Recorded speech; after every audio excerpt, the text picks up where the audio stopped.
मी भीक मागणाऱ्या लोकांमध्ये उठतो, बसतो, जेवतो, खातो. Take 1 action. Soulsome is so proud to present this true humanitarian, Dr. Abhijit Sonawne. Namaste ma'am. Namaste. Thank you. ह्यांच्यामध्ये काय पोटेन्शियल आहे, यांच्यामध्ये काय स्ट्रेंथ आहे, यांच्यामध्ये काय स्किल आहेत, हे लोक का भीक मागतात? खरंच गरज आहे भीक मागायची की यांनी भिकेचा धंदा केलाय? या सगळ्या गोष्टी शोधतो आणि मग त्यांच्याही न कळतपणे त्यांना व्यवसाय सुचवत राहतो मी की तुम्ही हे काम करा, तुम्ही ते काम करा. तुम्ही आता MBBS किती तुम्हाला 100 फुटांवरती गेला तर तुम्हाला एक MBBS डॉक्टर भेटेल, BMS भेटेल, BHMS भेटेल, नॅचरोपॅथी भेटेल. पण भिकाऱ्यांचा डॉक्टर ही मला समाजाने दिलेली डिग्री आहे आणि I am very proud to say globally जगामध्ये एकच भिकाऱ्यांचा डॉक्टर आहे की फक्त पदवी माझ्याकडे. सेक्स वर्क करणाऱ्या, जिथं शरीर विक्री करणाऱ्या ताई असतात, या ताईंचं पुनर्वसन करण्याचं माझं काम होतं. मी जायचो, अगं ताई मला झोप आले, झोप तिथं, पड तिथं. मग ती चादर टाकायची, चटई टाकायची, मी तिथं झोपायचो. लोक बघायचे दुरून की अरे हिच्याकडे जातो, आज हिच्याकडे गेला, उद्या हिच्याकडे जातो. बुधवार पेठेमध्ये बघेल तेव्हा पडीक असतो. लोकांचा एक नजरिया असा झाला की हा बायकांचा एजंट आहे. असं सगळं हे चालू असताना मला एक आजोबा उकिरड्यावरती मला खूप दुरून पडलेले दिसले. बघायला गेल्यानंतर मला लक्षात आलं की त्यांचा एक पाय मोडलेला आहे आणि दोन्ही डोळ्यांनी त्यांना दिसत नाहीये. सो यू कॅन इमॅजिन 7 वर्षापासून एक माणूस संडास लघवी जागेवर करतोय आणि तो तिथंच झोपतोय. तर म्हणजे मला दिसत तर काही नाही, मी अशी ना चाचपतो आणि चाचपून माझ्या हाताला जे येतं ते मी खातो आणि खाल्ल्यानंतर कळतं की मला किती माझीच विष्ठा होती. मैने काय उत्तर दिलं माहितीये? ती म्हटली तू वेडा आहेस. 7 वर्ष वाट बघत होता की माझा मुलगा येईल, मला जेव घालेल, मला आंघोळ घालेल, मला खाऊ घालेल. तो 7 वर्ष गेला नाही मुलाची वाट बघण्यामध्ये. तू त्याला हात लावलास, आंघोळ घातलीस, त्याला वाटलं माझा मुलगा भेटला. बापरे, what a way of looking at life. काय सिच्युएशन असेल तुम्ही विचार करा. Surprise he was alive.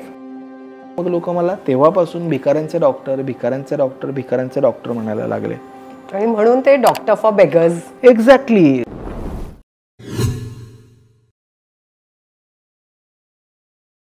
आपल्या असण्याची कोणाला तरी जाणीव असणं म्हणजे आयुष्य. आपण नसल्याची कुणाला तरी उणीव भासणं म्हणजे आयुष्य. जीवन ते मृत्यूपर्यंतचा प्रवास म्हणजे सुद्धा आयुष्य. या प्रवासात काहींसाठी कमाईचा अर्थ असतो फक्त धन, तर काहींसाठी नाती, अनुभव आणि आशीर्वाद. आज सोलसमला लाभलाय भीक मागणाऱ्या आजी आजोबांच्या पुनर्वसनाच्या प्रयत्नात सतत असलेला एक आगळा वेगळा डॉक्टर, जो ॲलोपॅथी, होमिओपॅथी और नॅचरोपॅथी पेक्षाही सिम्पथी आणि एम्पथीचा वापर करून रुग्ण बरे करतो. इंटरनॅशनल कंपनीतली लाखांची नोकरी सोडून केवळ एका भिक्षेकऱ्याचे ऋण फेडायला हा डॉक्टर चक्क रस्त्यावर आला आणि मग त्यांच्याच कुटुंबातला एक सदस्य झाला. माणूस कधी स्वतःहून भिक्षेकरी बनत नाही, पण म्हणतात तसं भुकेला लाज नसते आणि परिस्थितीला इलाज नसतो. या डॉक्टरांच्या मते जग जिंकण्यापेक्षा जगातला माणूस जिंकावा आणि माणुसकीचं जग जिंकावं. सिंधुताई सपकाळ, राणीताई बंग, डॉक्टर प्रकाश आमटे यांच्या पावलांवर पाऊल ठेवून जगण्या आणि जगवण्याचा खेळ मांडलेला एक ध्येयवेडा समाजसेवक. Abhijit is his name, doctor for beggars his identity. सोलसम is so proud to present this true humanitarian, Dr. Abhijit Sonawne. Namaste ma'am. Namaste. Thank you. Thank you so much for gracing Soulsome. for this kind introduction. So, एखाद्या गँगचा sharp shooter होता आज तुम्ही doctor झालात. या वाल्याचा वाल्मिकी कसा झाला? मी अगदी त्या मुळाशी हात घातला ऍक्च्युली की गँगस्टर व्हायचं होतं मला. मी ना बच्चनचा डायहार्ड फॅन आहे ऍक्च्युली. मी माझं सगळं लाईफ जे काही आहे हे सगळं सातारा जिल्ह्यामधल्या एका म्हसवड नावाच्या छोट्याशा खेडेगावामध्ये झालं. आणि माहीत नाही मित्रांमुळे मी बिघडलो किंवा माझ्यामुळे मित्र बिघडले मला माहीत नाही. 7वी 8वी 9वी 10वी करत 10वीत गेलो. 10वीत मी लोकांना वाटतं की डॉक्टर आहे आणि हे काम करतो, ह्याला एवढे अवॉर्ड्स आहेत वगैरे वगैरे, तर कोणीतरी कधी अत्यंत हुशार व्यक्ती असेल, तर असं काही नाहीये. मी 10वीत 2दा नापास आहे. रिअली? मी 10वीत 2दा नापास आहे. आणि 12वीला मात्र मला मात्र खूप छान मार्क पडले होते. 12वीला खूप भरघोस मार्क पडले होते. That was 47%. 47% मला Is your भरघोस mark? येस माझ्या दृष्टीने ते भरघोस मार्क होते. तर मी बच्चनचा डायहार्ड फॅन आहे. मी जेव्हा आमच्या इथे ना आता हल्ली टॉकीज आणि या सगळ्या गोष्टी निघाल्यात, पण मी खेड्यातल्या आमच्या इथे ना खेड्यामध्ये ना तंबूमध्ये पिक्चर असायचे, टेंटमध्ये पिक्चर असायचे. तर ते शाळा वगैरे सगळं बुडवून आम्ही तिथं जायचो. तर मला असं वाटायचं म्हणजे त्या बच्चनला किंवा बाकीचे ते कॅरेक्टर्स बघून मला असं वाटायचं की यार लाईफ म्हणजे काय असतं की लोकांनी आपल्याला घाबरावं.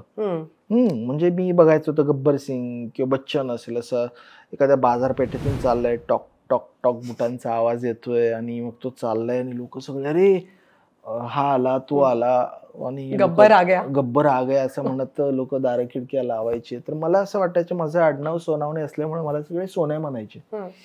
10वीत इव्हन आत्ता सुद्धा माझे सगळे सोन्याच म्हणतात. तर अरे सोन्या आया असं म्हणून लोकांनी दार लावा असं मला ते माझं एक फॅन्टसी होती. लोकांनी घाबरावं आपल्याला. आपण ना छान मी NCC मध्ये माझं सिलेक्शन झालं होतं. त्यावेळेला माझ्या 15 पैकी 15 गोळ्या लागायच्या. आम्हाला ते शूटिंगसाठी बोलवायचे ना, आणि मला इंटरेस्ट पण होता त्याच्यामध्ये. मला असं वाटलं मग आपण शार्प शूटर का म्हणू नये. माहिती आपलं फील्ड हेच होणार आहे किंवा आपल्याला ह्याच फील्डची आवड आहे, तर मग आपण शार्प शूटर का होऊ नये असं मला वाटायचं. आणि तो प्रवास सगळा त्या दृष्टीने चालू होता. सो ऑर्थोपेडिक्स, गायनॅकॉलॉजी ह्या जशा स्पेशालिटीज आहेत, तशी कुठल्या युनिव्हर्सिटीने तुम्हाला ही डिग्री दिली, डॉक्टर फॉर बेगर्स? मी भीक मागणाऱ्या लोकांमध्ये उठतो, बसतो, जेवतो, खातो म्हणजे माझ्या घरातला डब्बा नाही घेऊन जात मी, तर त्यांना भिकीमध्ये जे मिळेल तेच मी खातो. माझ्या गाडीवरती, म्हणजे मोटरसायकल आहे माझी, गाडी म्हणजे काय मोटरसायकल आहे, ती पण एक्सपायर झाली, टेक्निकली कागदोपत्री एक्सपायर झाली. 22 वर्षाची गाडी आहे माझी. त्या गाडीवरती माझे 6 ॲक्सिडेंट झालेत. पण मला कुठेही स्क्रॅच पण नाही आलेला. मग मी ती गाडी विकू पण शकत नाही किंवा मी तिला स्क्रॅपमध्ये पण नाही टाकू शकत. मी अजूनही चालवतो ती गाडी, आणि कोणीही जर ती गाडी चालवत असेल तो म्हणेल ही नव्यापेक्षा भारी गाडी, इतकी सुंदर गाडी आहे ती माझी. तर सगळं क्लिनिक जे काय असतं मी सगळ्या माझ्या गाडीवर आणि माझ्या बॉडीवर घेऊन मी फिरत असतो या लोकांमध्ये. त्यांना मेडिकल सर्व्हिस देतो. मेडिकल सर्व्हिसेस देता देता त्यांच्याशी एक छानसं नातं तयार करायचा प्रयत्न करतो. आणि हे नातं तयार झाल्याच्या नंतर यांच्यामध्ये काय पोटेन्शियल आहे, यांच्यामध्ये काय स्ट्रेंथ आहे, यांच्यामध्ये काय स्किल आहेत, यांचे काय विकनेस आहेत, ह्या सगळ्या गोष्टी शोधतो.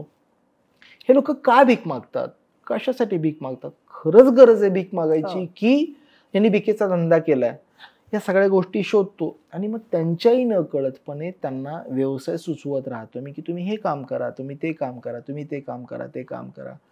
मी ना जाती धर्म मानत नाही, परंतु जाती धर्म जे काही अस्तित्वात आहेत त्याचा मला खूप उपयोग होतो. कोणी म्हणतं मी नाभिक समाजाचा, नाभिक समाज म्हणजे न्हावी समाजाचा. मी म्हणतो त्यांना बाबा इथं भीक मागत बसलाय तुम्ही आता या समाजाच्या, तुम्हाला दाढी कटिंग तरी येत असेल? हो येतं. मग इथं बसण्यापेक्षा तुम्ही तिथं दाढी कटिंग का नाही करत? भांडवल नाही बाळा, हे नाही ते नाही, तर बसा गाडीवर, चला आपण जाऊ. मग आम्ही सगळं सामान घेतो आणि त्यांना म्हणतो इथं बसण्याच्या ऐवजी तिथं दाढी कटिंग करत बसा. कुणी चर्मकार समाजाचं असेल, म्हणजे ज्यांना आपण चांभार म्हणतो, चर्मकार समाजाचं कोणी असेल, बाबा तुम्ही इथे भीक मागत बसलाय, तुम्हाला बूट पॉलिश, चप्पल शिवणे या सगळ्या गोष्टी येतात? हो येतं मला. मग का नाही काम करत? भांडवल नाहीये. मग आपण अशा लोकांना बसा गाडीवर म्हणतो, मी त्यांना गाडीवर घेऊन जातो, लागणारं सामान सगळं घेऊन देतो. कोणी म्हणतं मला लहान मुलं खूप आवडतात, आणि कोणी आश्रमवाले मला म्हणतात अहो डॉक्टर आमचं लहान मुलांचा आश्रम आहे, तिथं कोणी एखादी मावशी आजी कोणी असेल तर बघा. मग मी हे फक्त मी ना ते डॉट्स जोडण्याचा प्रयत्न करतोय. मला जे काही कळतंय, मला जे समजतंय ते. मग यांच्या पोटेन्शियल, यांच्या स्ट्रेंथ, यांच्या विकनेसेस ओळखून आपण यांच्याशी जी काही रिलेशनशिप झाली, या रिलेशनशिपचा उपयोग करून आपण त्यांना कामधंद्याला लावतोय. जी मुलं भीक मागतात त्या अशा मुलांना आपण दत्तक घेतो आणि त्यांना कुठेतरी एज्युकेशनसाठी लागतोय. रस्त्यामध्ये जी काही माणसं पडलेली आहेत, त्यांच्या पायात वगैरे किडे पडलेले आहेत, दाढी वाढली, आता कधी जातील माहीत नाही आपल्याला. अशा लोकांना आम्ही तिथून उचलतो, रस्त्यावरती दाढी कटिंग करतो. दाढी कटिंगचं म्हणजे माझ्या मेडिकलच्या सगळ्या सामानाबरोबर दाढी कटिंगचं पण सामान मी घेऊन फिरतो आणि यांची दाढी कटिंग वगैरे सगळं रस्त्यावरच करतो आणि या लोकांना उचलतो आणि कुठल्या तरी एखाद्या ओल्ड एज होममध्ये ठेवतो. तर जे काही करतो हे सगळं भीक मागणाऱ्या लोकांसाठी. माझ्या आयुष्यात ना ताई बाराखडी फक्त बाराखडी अ पासून ज्ञ पर्यंत असते. माझ्यासाठी आत्ता सध्या तरी बाराखडी फक्त अ आणि ब एवढीच. अ म्हणजे अभिजित आणि ब म्हणजे भिक्षकरी. माझी अ पासून सुरू होते, ब पर्यंत संपते. त्याच्या पुढची अक्षर मला माहित नाहीयेत. तर ही अ आणि ब एवढेच आमचे अक्षर असतात. तर हे जे काही करतोय सगळं भिक्षकरांसाठी करतोय. माझी बायको डॉक्टर मनीषा सोनावणे, हिच्या सोबत हिच्या सहवासाने, सोबत आणि सहवास नाही, ती खूप पुढे पोहोचली आहे आणि तिच्यामुळे मी हे काम करू शकतो. आणि जे काही काम करतोय ना सगळं भीक मागणाऱ्या लोकांसाठी करतोय. आणि म्हणून मग लोक मला तेव्हापासून भिकाऱ्यांचे डॉक्टर भिकाऱ्यांचे डॉक्टर भिकाऱ्यांचे डॉक्टर म्हणायला लागले. आणि म्हणून ते डॉक्टर फॉर बेगर्स. एक्झॅक्टली. तुम्ही बघा ताई, तुम्ही आता एमबीबीएस किती तुम्हाला 100 फुटांवरती गेला तर तुम्हाला एक एमबीबीएस डॉक्टर भेटेल, बीएमएस भेटेल, बीएचएमएस भेटेल, नॅचरोपॅथी भेटेल, डेंटिस्ट भेटतील, अजून कोण भेटेल. हा, इथून 1 किलोमीटर परिसरामध्ये जर तुम्ही फिरलात तर तुम्हाला मिनिमम 100 डॉक्टर्स भेटतील विथ वेगवेगळ्या डिग्री, विथ स्पेशालिटी, विथ वेगवेगळ्या डिग्रीज. पण भिकाऱ्यांचा डॉक्टर ही मला समाजानं दिलेली डिग्री आहे, ही समाजानं दिलेली पदवी आहे. आणि I am very proud to say globally जगामध्ये एकच भिकाऱ्यांचा डॉक्टर आहे. ती फक्त पदवी माझ्याकडे नाही. खरं त्याच्यामुळे मला you should be proud. In fact we are so proud of you. Yes. पण ह्याचं पहिलं पाऊल म्हणजे आपण म्हणतो तसं आयुष्याला हे वळण लागलं कसं, कोणामुळे? माझे वडील नेहमी सांगतात की तू कोणी पण हो, पण टॉप मोस्ट हो. करेक्ट. तू भंगी झाला तरी चालेल, पण एकदम सगळ्यात चांगला भंगी हो. लोकांनी म्हटलं पाहिजे माझं संडास व्हायचं तर अभिजितनंच धुतलं पाहिजे, बाकी कुठल्या भंगीने हात नाही लावा. इतका तू टॉप मोस्टला जा, म्हणजे तू तिथं ते काम कर पण तू टॉप मोस्टचा भंगी हो. हे वडिलांनी पण माझ्या वरती विचार बिंबवलेले. मी जेव्हा डॉक्टर झालो ताई तेव्हा मी शिवाजी युनिव्हर्सिटीमध्ये फर्स्ट होतो. वाह. जो 10वीतला ब्लॅकलिस्ट झालेला 2दा नापास, 12वीतला 47%. मी शिवाजी युनिव्हर्सिटीमध्ये 2 विषयांमध्ये फर्स्ट होतो, टॉप मोस्टला होतो तिथं. लाईफ टर्न्स नाही का? हा, लाईफ टर्न झालं. ही लोक भेटली, माझं काहीच कर्तृत्व नाही याच्यामध्ये. ह्या लोकांनी मला ऑटोमॅटिकली, आपण जे एखाद्याला ही जशी खुर्ची इथे ठेवली अशी एखादा येऊन कोणीतरी 3rd पर्सन वळवेल, याच्यात माझं काहीच कर्तृत्व नाही. तसं या लोकांनी मला त्याचं टर्न केलं होतं. डॉक्टर झालो, सगळं झालो, परंतु तोपर्यंत माझ्या वडिलांना त्यांची कॅपॅसिटी एवढी नव्हती. एक गव्हर्नमेंट सर्वंट होते, जरी डॉक्टर असले तरी गव्हर्नमेंट सर्वंट होते. त्यांच्या डोक्यावरती त्यांच्या आई वडिलांनी टाकलेल्या अनंत जबाबदाऱ्या होत्या आणि त्याच्यामुळे माझ्या वडील मला म्हटले की तुला आता मी डिग्री दिली, मी तुला डिग्री पर्यंत आणून सोडलंय, इथनं पुढे दवाखाना कसा चालवायचा काय माहित नाही, आता तू बघ म्हणे. कारण तुझ्या मागे आणखीन एक तुला आणखीन एक भाऊ आहे, एक बहीण आहे, मला त्यांचं पण शिक्षण बघायचं आहे आणि तुझ्या मेडिकलचं करता करता माझं कंबरडं मोडलंय, मी आता फार काही करू शकत नाही. आता त्या परिस्थितीमध्ये माझ्याकडे फक्त डिग्रीचा कागद होता आणि मी हा डिग्रीचा कागद घेऊन करायचं काय नुसताच. कारण डॉक्टर म्हटल्यानंतर दवाखान्याची जागा आली, इक्विपमेंट आले, बाकीच्या गोष्टी आल्या, सगळं आलं आणि माझ्याकडे काही नव्हतं. आणि वडील म्हटले की मी नाही काही करू शकत. तर मला एक आजी भेटली आणि मला त्या आजीने सांगितले की अरे होम डिलिव्हरीचा सामान आहे, तू लोकांच्या घरोघरी जा आणि तिथं तू पेशंट चेक कर.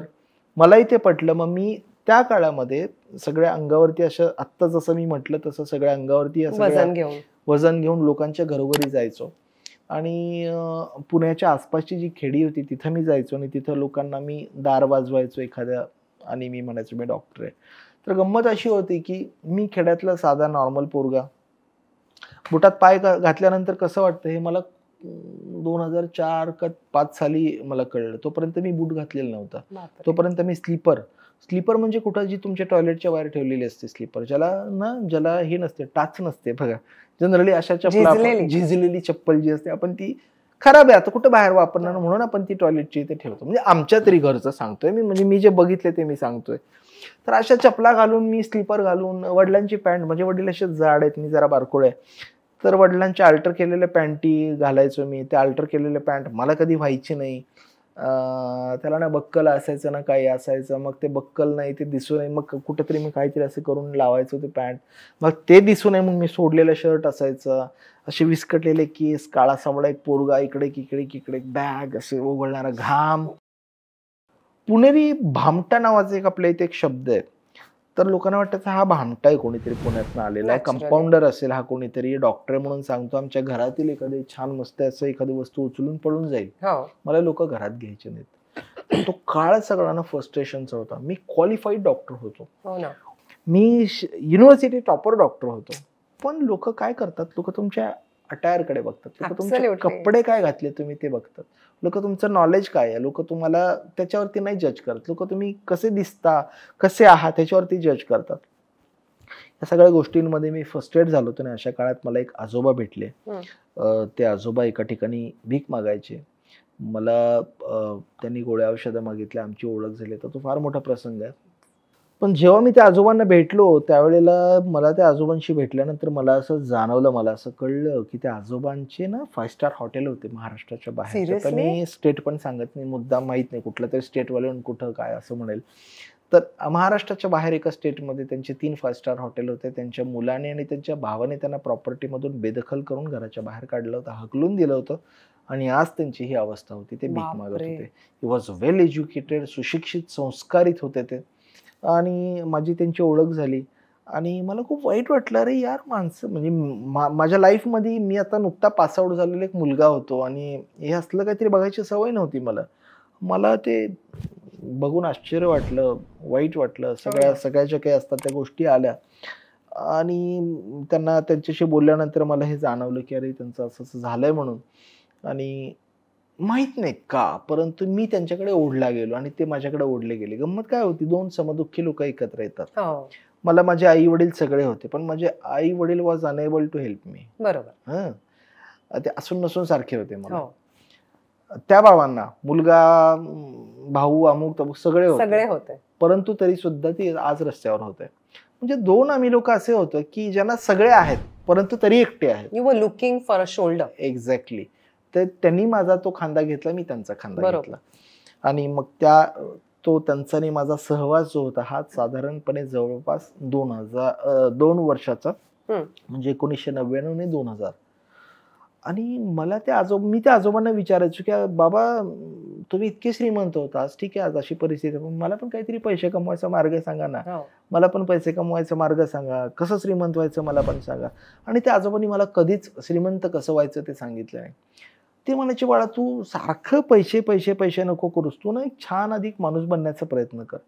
मी म्हणायचं माणूस चांगला बनायचं म्हणजे इथं काय कपाळावर लिहू का, शर्ट असं लिहून, म्हणजे नेमकं काय करू का, पाठीवर लिहून घ्या असं बॅनर लावून, नेमकं काय करू. तर त्यांनी ना वेगवेगळ्या गोष्टींमधून त्यांनी मला चांगला माणूस म्हणजे काय हे सांगण्याचा, शिकवण्याचा प्रयत्न केला. ते म्हणायचे, बाळा मला एक सांग, माणसाचं आयुष्य किती असतं. मी आता माझ्या बुद्धीप्रमाणे सांगायचो, 70 वर्ष 80 90 वर्ष असतं माणसाचं आयुष्य. ते म्हणायचे मला की माणसाचं आयुष्य फक्त 3 पानाचं असतं. एका पानावर जन्म लिहिलाय, 3ऱ्या पानावर मृत्यू लिहिलाय, आणि मधलं एकच पान म्हणजे आपलं आयुष्य. ते मधलं एक पान म्हणजे तरी काय. तर काही लोक असतात बघा, स्वतःचा विचार करत रात्रभर जागे असतात. माझं कसं होईल, माझ्या बायकोचं कसं होईल, माझ्या पोरांचं कसं होईल, 1 BHK आहे, 2 BHK कधी होईल, 2 BHK 3 BHK कधी होईल, 4 कधी होईल, छोटीशी गाडी मोठी कधी होईल, BMW कधी. रात्रभर स्वतःचा विचार करत काही माणसं जागी असतात. परंतु गाडगे बाबांसारखी, बाबा आमटेंसारखी, सिंधुताई सारखी काही माणसं असतात जी रात्रभर जागी असतात दुसऱ्यांचा विचार करत. अगदी ह्यांचं कसं होईल, यांचं कसं होईल, यांचं कसं होईल आणि यांचं कसं होईल. तर जी माणसं स्वतःचा विचार करत रात्रभर जागी असतात त्यांच्या जागण्याला म्हणायचं जागरण. पण जी माणसं दुसऱ्यांचा विचार करत जागी असतात त्यांच्या जागण्याला म्हणायचं जागृती. वाह. या जागरणापासून ते जागृतीकडचा प्रवास म्हणजे आपलं आयुष्य. तेवढं एकच मधलं पान असतं बाळा. हे मला त्यांनी त्यावेळेला सांगितलं, जे मला कळलं नाही. अच्छा. अजून मला त्यांनी खूप मोठी एक व्याख्या सांगितली. मला ते म्हणायचे की बाळा पर्सनॅलिटी म्हणजे काय सांग मला. त्याचं पर्सनॅलिटी म्हणजे ही माझी फाटलेली चप्पल, स्लीपर, ही माझी अल्टर केलेली पॅन्ट, हा मी सोडलेला शर्ट, हे असं विस्कटलेलं माझा अवतार, दिस इज माय पर्सनॅलिटी. ठीक आहे म्हणे, बरोबर आहे. मग कॅरेक्टर म्हणजे काय.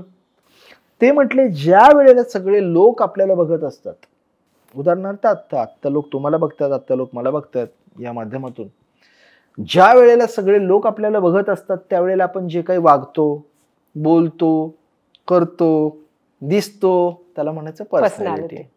ज्या वेळेला सगळं जग आपल्याकडे बघतंय त्यावेळेला आपण जे काही वागतो, बोलतो, करतो, दिसतो त्याला म्हणायचं पर्सनॅलिटी. परंतु ज्या वेळेला आपल्याकडे कुणीच बघत नसतं त्यावेळेला आपण जे काही वागतो, बोलतो, करतो, चालतो that is character. Well sed. हे कॅरेक्टर आहे. व्हेरी वेल सेड. तर तू पर्सनॅलिटीच्या मागं नको जाऊस, कॅरेक्टर बिल्डअप कर, कॅरेक्टरच्या मागं लाग. त्यावेळेला सेल्फी वगैरे असलं काही भानगड नव्हती, परंतु फोटो, कॅमेरा, ते म्हणायचे मला दरवेळेला ना फोटो काढायच्या भानगडीत नको पडूस, इमेज तयार करायच्या भानगडीत पड. वा. इमेज तयार कर. फोटो सगळे काढतात, प्रत्येकाकडे कॅमेरा आहे, प्रत्येक जण फोटो क्लिक करतो आणि फोटो येतो. तू इमेज तयार कर.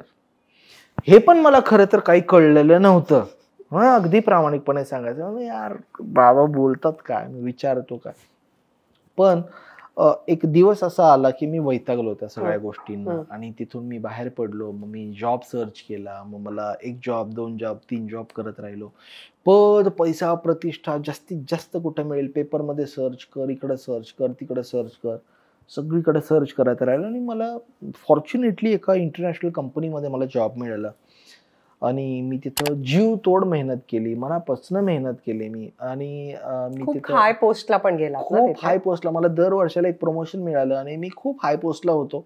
मी एक दिवस असा आला की मी संपूर्ण महाराष्ट्राचा हेड होतो आणि my salary was and my income was 5 lakh rupees per month. Seriously? Yes. आयुष्याचे दोन्ही टोकं पाहिली मी. एक तो हकलून देण्याचा काळ बघितला मी आणि एक अपॉइंटमेंट घेण्याचा सुद्धा काळ बघितला. आणि ह्या दोन्ही टोकांमधला प्रवास म्हणजे जो काही आयुष्य असतं हे सगळं पाहून झालं होतं माझं. आणि मी जेव्हा एकटा असायचो कुठं, खास करून जेव्हा कुठं भारताच्या बाहेर जायचो, दिवसभर काम झालं की रात्री एकटा असायचो, विचार करत राहायचो की यार कुठून कुठं आलो आपण, आणि स्वतःची पाठ थोपटून घ्यायचो की आपण किती हे केलं, महान आहोत. म्हणजे स्वतःलाच वाटायचं नॅचरली. आणि आपण कुठून केवढा प्रवास गाठला आपण, आणि 5 रुपयापासून आज 5 लाख रुपयापर्यंत येणं स्वतःच्या हिमतीवरती, विदाउट एनी गॉडफादर किंवा हे इझी नव्हतं. तर मी स्वतःचे पाठ थोपटून घ्यायचो. पण त्यावेळेला असं वाटायचं की ते जर आजोबा मला भेटले नसते तर मी आज इथे आलो नसतो. त्यांनी मला जर त्या फ्रस्ट्रेशन मधून जर बाहेर काढलं तरी इथे आलो नसतो. त्याने ना ते बीज रुजवून ठेवलेलं, जाणीवचं, जागृतीचं, पर्सनॅलिटीचं, कॅरेक्टरचं, वेदनेचं, संवेदनेचं, ते तेव्हा भले नसेल उगवलं, पण मी जसा मोठा झालो तशी ती झाडं पण मोठी झाली होती माझ्या मनामध्ये आणि त्याला फळं लागली होती. ती मला आता कळायला लागली, अच्छा याला हे बाबांना ते हे सांगायचं होतं, हे म्हणायचं होतं, त्यांना हे म्हणायचं होतं. आणि मी ते रिलेट करत होतो लोकांशी, समाजाशी, मी जे काही काम करत होतो. कारण मी ज्या ऑर्गनायझेशन मध्ये काम केलं त्या पण खूप छान छान ऑर्गनायझेशन्स होत्या. मी एका ऑर्गनायझेशन मध्ये काम केलं जिथं सेक्स वर्क करणाऱ्या, जिथं शरीर विक्री करणाऱ्या ताई असतात. या ताईंचं पुनर्वसन करण्याचं माझं काम होतं, जे मी पोटा पाण्यासाठी ऍज अ जॉब करत होतो. ती मी समाजसेवा म्हणणार नाही त्याला, कारण मी आपला 10 ते 5 माझी ड्युटी करायचो. पण ना मला तिथं कळलं माणसं काय असतात, बाई काय असते. आणि मला कळलं की बाई बाई नसते, बाई कायम आई असते. कुठलीच बाई कधीच बाई नसते, ही बाई ही कायम आई असते. मग ती बघण्याचा दृष्टी, या सगळ्या गोष्टी अशा कळत गेल्या. आणि मग त्या बाबांनी रुजवलेलं ते झाडं मोठी मोठी मोठी होत गेली. मला त्यांचा अर्थ कळत गेला. आणि जेव्हा मी असं एकटा बसायचो, रात्री असायचो, जे एकटा बसायचो, त्यावेळी मला असं वाटायचं यार आपण 5 रुपये मिळत होते त्याच्यात खरंच दुःखी होतो का, आणि आज 5 लाख रुपये मिळत आहेत तर आपण खरंच आनंदी आहे का. म्हणजे पर्सनॅलिटी आज डेव्हलप झाले पण माझं कॅरेक्टर नाही बिल्ड झालेलं. या अशा सगळ्या गोष्टींचा तो विचार होता. आणि त्यावेळेला ते आजोबा प्रकर्षानं माझ्या डोळ्यासमोर आले की त्यांनी त्या एका गोड्याला एक आकार दिला होता न कळतपणे. आणि मग मला असं वाटलं की आपण त्यांना भेटायला जाऊ. आणि ज्या वेळेला मी त्यांना भेटायला गेलो त्या गावामध्ये, जेव्हा मी त्या गावामध्ये त्यांना भेटायला गेलो, मी गाव सोडलेलं 2000 ला आणि मी भेटायला गेलो 2014 साली. म्हणजे मला 14 वर्षांचा गॅप होता. ह्या 14 वर्षांनंतर मी ज्या वेळेला त्यांना भेटायला गेलो त्यावेळेला मला असं कळलं की आजोबा ह्या इथं रस्त्यावरती बेवारस मरून पडले होते. त्यांच्यावरती अंतिम संस्कार झालेले नाहीत, झाले नव्हते. कोणीतरी आलं, कोणीतरी घेऊन गेलं आणि काहीतरी केलं. And that hit you. That hitted me. ज्या माणसाने रस्त्यावरनं एखाद्या माणसाला कडेवर घेतलं, कडेवरनं खांद्यावर घेतलं, खांद्यावरनं डोक्यावर डोक्यावर ठेवलं. घेतलं. हो ना. त्या माणसाला मी जाताना खांदा पण नाही देऊ शकलो. ही ती बोच होती जी मी मनीषाला सतत म्हणून दाखवायचं की अगं त्या बाबांसाठी मला काहीतरी करायचं होतं. आपल्याकडे आता एवढा पैसा, आपण एक छोटीशी रूम घेतली असती, हो आपण ना. त्यांना मेस लावून दिली असते, आपण त्यांना कपडा लत्ता काहीतरी केलं केला असतं. जोवर जिवंत आहेत तोपर्यंत काहीतरी केलं असतं, पण ते माझ्याकडनं काही घेण्यासाठी जिवंतच राहिले नाहीत. हो ना. तेव्हा मग मी ज्या पैशासाठी ताई मी एवढा झिजलो पैसा मिळवण्यासाठी, तो जॉब मी शेवटी फायनली 15 ऑगस्ट 2015 सोडला. जे की माझं नेक्स्ट प्रमोशन ड्यू होतं. मी महाराष्ट्र हेड होतो. 5 लाख रुपये माझं पर मंथचं बापरे सॅलरी होती आणि मला नॅशनल हेडला 12 लाख रुपये पर मंथ मिळणार होते. बापरे 12 लाख रुपये पर मंथ. आणि माझ्या बॉसने मला सांगितलं you are doing so good job आणि वगैरे वगैरे, तर तुला आम्ही नॅशनल हेड बनवतो आणि तुला दिल्लीला यावं लागेल. आणि तो पॉइंट होता की 12 लाख घ्यायचे का भिकाऱ्यांचं डॉक्टर व्हायचं. भिकाऱ्यांचे डॉक्टर शब्द मला माहित नव्हते, मला माहित नव्हते, हे लोकांनी बट नंतर दिस इज पण लाईक एक्झॅक्टली आजोबा मेले आणि भिकाऱ्यांच्या डॉक्टरला जन्माला देऊन गेले. एक्झॅक्टली मी कायम माझ्या भाषेत, तुम्ही अगदी माझ्या तोंडातला शब्द उचलला की एक बाबा वारला, एक बाबा मेला आणि त्यांनी भिकाऱ्यांच्या डॉक्टरला जन्माला घातलं. मी कायम हेच म्हणतो. तर ही हा तो दिवस होता. 15 ऑगस्ट 2015 मी माझा सगळं जॉब सोडलं. सोडला. हो येस, जॉब सोडला. आणि 15 ऑगस्टला सोडण्याचं कारण सांगतो मी स्पेसिफिकली. तारीख ती मुहूर्त ठरवून. म्हणतात ना, 15 ऑगस्टला मी स्पेसिफिकली जॉब सोडलाय. तर त्याचं कारण असं की 15 ऑगस्टला कधीतरी भारत स्वतंत्र झाला होता. हो. मी पण पद, पैसा, प्रतिष्ठा याच्यामधून मी पण स्वतंत्र झालोय, याची आठवण मला राहावी आणि त्याचा जल्लोष अख्ख्या भारताने करावा.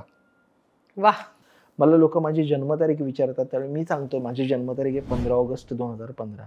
आतापर्यंत जगलो माकड म्हणूनच, हो माणूस म्हणून मी जन्माला आलो 15 ऑगस्ट 2015. अगदी तेव्हापासून ते आतापर्यंत मी 24 तास भीक मागणाऱ्या लोकांमध्ये आहे. आणि जे अगदी सुरुवातीला मी सांगितलं की त्यांच्यात पण, उठतो बसतो जेवतो खातो. Sorry to interrupt. हा रावाचा रंक जेव्हा झाला, म्हणजे ह्याला एक वेगळं खूळ लागतं, हो की नाही, जे आहे तुमच्याकडे. बट आपल्या सो कॉल्ड सुसंस्कृत समाजाने तुम्हाला तेव्हा ऍब्सोल्युटली वेड्यात काढला असेल. म्हणजे मला सुद्धा आता असं समाज वाटतं ही गोष्ट वेगळी. काय? समाज, हो समाज, थोडा समाजाला बाजूला ठेवू. माझ्या आईनं वडिलांना वाटलं याला 12 लाख, याला कधी एकतर याला इतका मिळणार नव्हते आणि अगदी मिळतायत. अगदी ग्रामीण भाषेत, मी ग्रामीण भाषेत म्हणून हा शब्द, हा एकतर भिकारचोट माणूस आहे, याला कधी पैसा यांनी बघितला नाही, याला हो ना. 5 लाख रुपये मिळायला लागले, आता 12 लाख मिळाले, हा येडा झालाय. हा हे खरंय. माझ्या आई वडिलांना वाटलं. यू विल नॉट बिलीव्ह, माझे वडील डॉक्टर आहेत, त्यांनी एका सायकियाट्रिस्टची अपॉइंटमेंट घेतली होती की त्याला सांगा, काउन्सिलिंग करा त्याचं. की काय चुकतंय म्हणण्यापेक्षा लोकांना नोकऱ्या मिळत नाहीत. खरंय. तू महाराष्ट्राचा हेड आहे, तू आता नॅशनल हेड होतोयस, तू का सोडतोय, तू सोडतोयस आणि भिकाऱ्यात जाऊन बसतोय, म्हणजे नक्की याला वेळ लागलाय, खोड लागलाय. डोक्यावर परिणाम झाला. हे घरात नव्हतं. फक्त एक होती माझी बायको की जिने हा सुरुवातीपासूनचा प्रवास, ते टक्के टोनपे, माझ्या त्या सगळ्या गोष्टी बघितलेल्या होत्या. So she understand. हा, तिला माहित होतं की नाही याला येड नाही लागलेला, हा शहाणाच आहे. हा इनफॅक्ट हा, आता शहाणा झाला. इनफॅक्ट आधी येडा होता, आता शहाणा झालाय. समाजात मी मगाशीच बोललो की मी रेड लाईट एरियात काम करत होतो. बुधवार पेठ आपल्या इथे रेड लाईट एरिया आहे. शरीर विक्री करणाऱ्या ताई आहेत, त्यांचं आणि माझं रिलेशन आईच्या पलीकडचं आणि बहिणीच्या पलीकडचं होतं. त्या मला अशा म्हणजे एक स्त्री आणि पुरुष हा भेदभावच नव्हता त्याच्यामध्ये. हा, 2 मित्र किंवा 2 मैत्रिणी, एकतर मी बाई व्हायचो किंवा ती पुरुष व्हायची, इतका तो एक छान असं हे होतं. आणि मग ते कुठलाच भेदभाव नसल्यामुळे ते इतक्या माझ्याशी फ्री वागायच्या आणि मी तर तेवढाच फ्री वागायचो. मला झोप आली तर मी तिथं जिथं त्यांचा व्यवसाय चालायचा मी जाऊन झोपायचो तिथं. मी जायचो, अगं ताई मला झोप आले, झोप तिथं, पड तिथं. मग ती चादर टाकायची, चटई टाकायची, मी तिथं झोपायचो. लोक बघायचे दुरून की अरे हिच्याकडे जातो, आज हिच्याकडे गेला, उद्या हिच्याकडे जातो, परवा हिच्याकडे, बघेल तेव्हा पडीक असतो हा गल्लीमध्ये, बुधवार पेठेमध्ये बघेल तेव्हा पडीक असतो. लोकांचा एक नजरिया असा झाला की हा बायकांचा एजंट आहे. फर्स्ट. सेकंडली, ज्यावेळी मी जॉब सोडून माझं एवढं 5 लाखाचं जेव्हा काम करायला लागलो, काही लोकांना माहिती होतं की हा असं असं काम करतो वगैरे वगैरे ना, आता ते इथे भीक मागणाऱ्या लोकांमध्ये आला इथे, तर लोकांनी त्यांना सांगायला सुरुवात केली की तुमच्या पोरीबाळीने ह्याच्यापासून जपून ठेवा, एखाद्याला उचलेल, विकून टाकेल, मुंबईला नेऊन विकेल, हा एजंट आहे. आम्ही त्याला कायम गल्लीत बघत होतो. सो त्यांनी पण त्यांनी मला चप्पल काढून मी किती मार खाल्ला असेल तुम्हाला मी सांगू शकत नाही. ना तो गोवा गुटखा काय काय खाऊन तोंडावर किती वेळा थुंकलेत माझ्या अंगावरती मी सांगू शकत नाही तुम्हाला. ते डोळ्यात जायचं, नाकात जायचं, तोंडात जायचं. You you you can imagine दुसऱ्याच्या एक्झॅक्टली दुसऱ्याच्या तोंडातली थुंकी आपल्या डोळ्यात, नाकात आणि तोंडात जाते ते भीक मागणाऱ्या लोकांच्या. ते काय असेल ते मी बघितलंय. मी तर थुंकायचं, गुळण्या करायचो. इतकी ती वाईट अवस्था होती. फर्स्ट.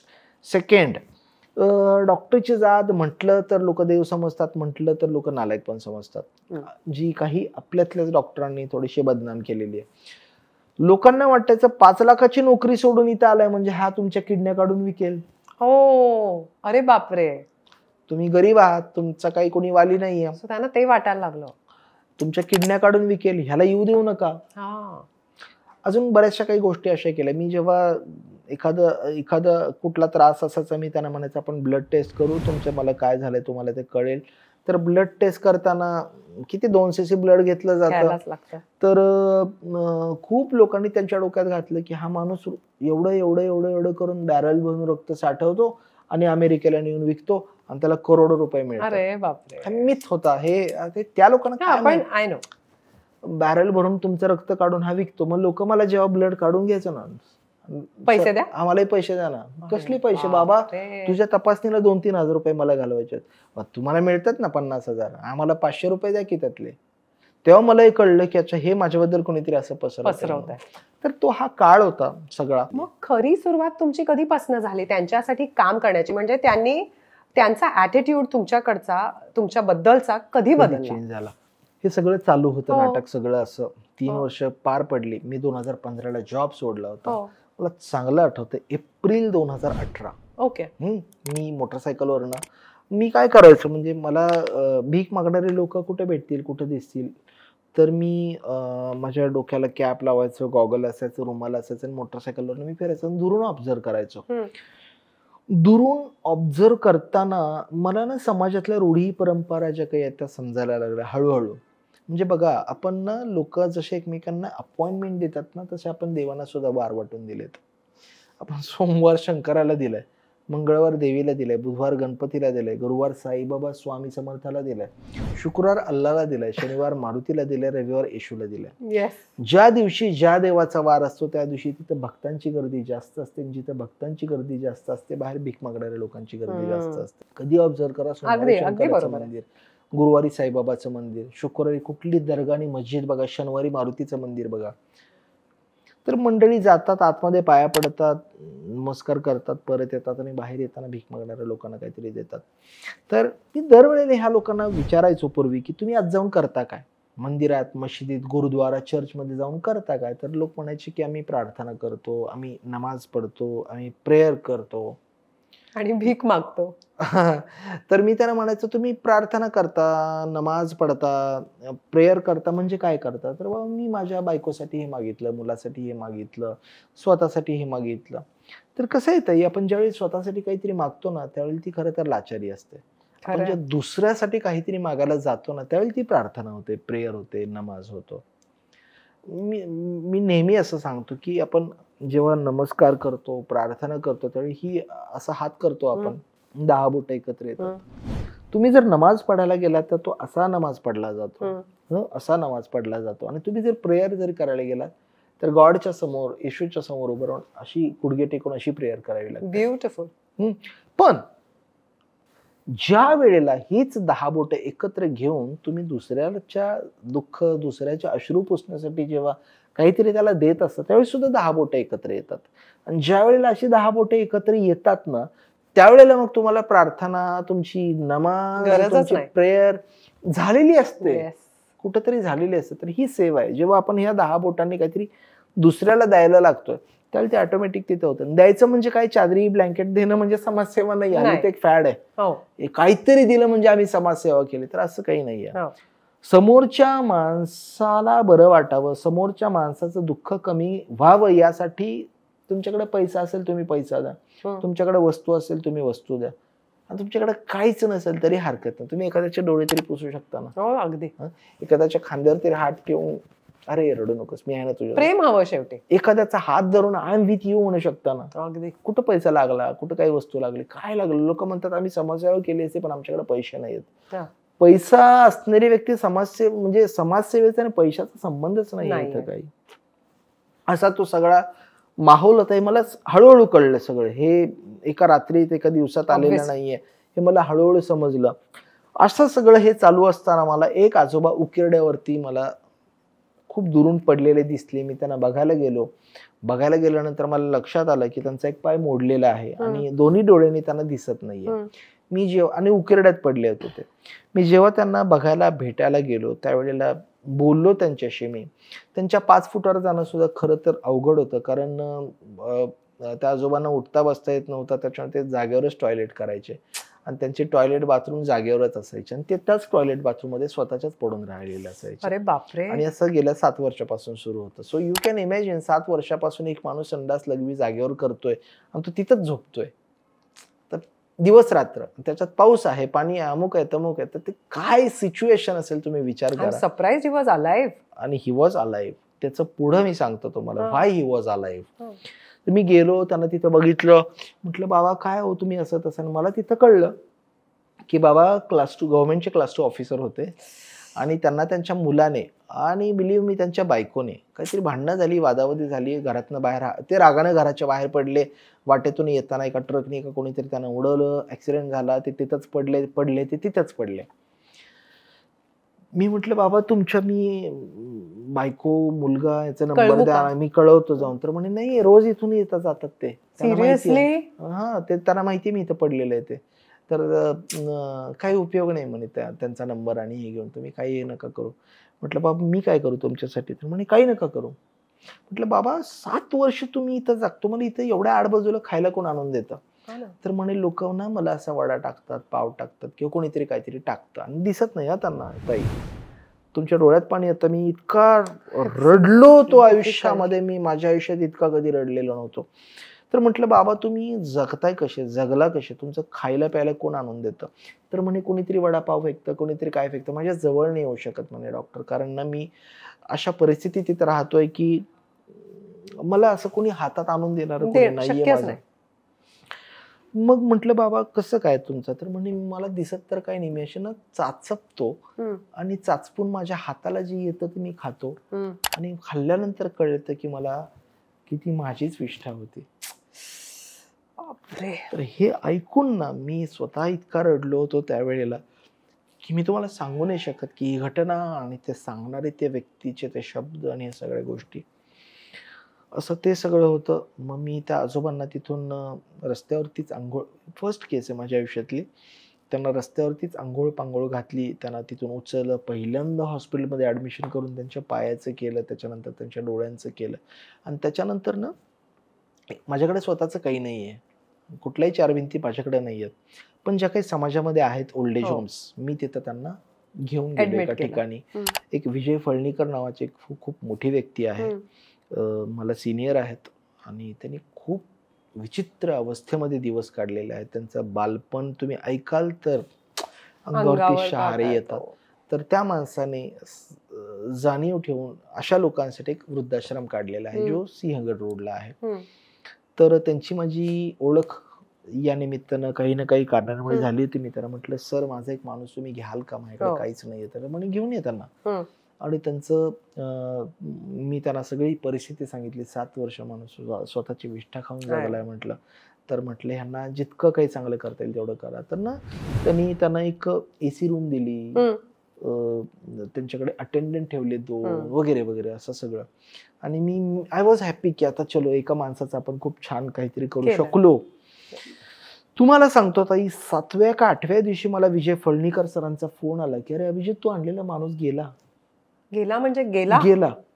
अरे बापरे, डेथ झाली त्यांची. तर तू ये आपण अंत्यसंस्कार करू. म्हटलं सर कसं शक्य आहे, 7 वर्ष जो माणूस रस्त्यावरती बिन खाता पिता कधी विष्ठा खाऊन जगतो स्वतःची, तो माणूस 7 दिवसामध्ये AC रूम मध्ये अटेंडंट असताना 2 टायमाचा चहा, 2 वेळचं जेवण, तरी कसा गेला कसं काय माहित नाही मला, पण गेले ते.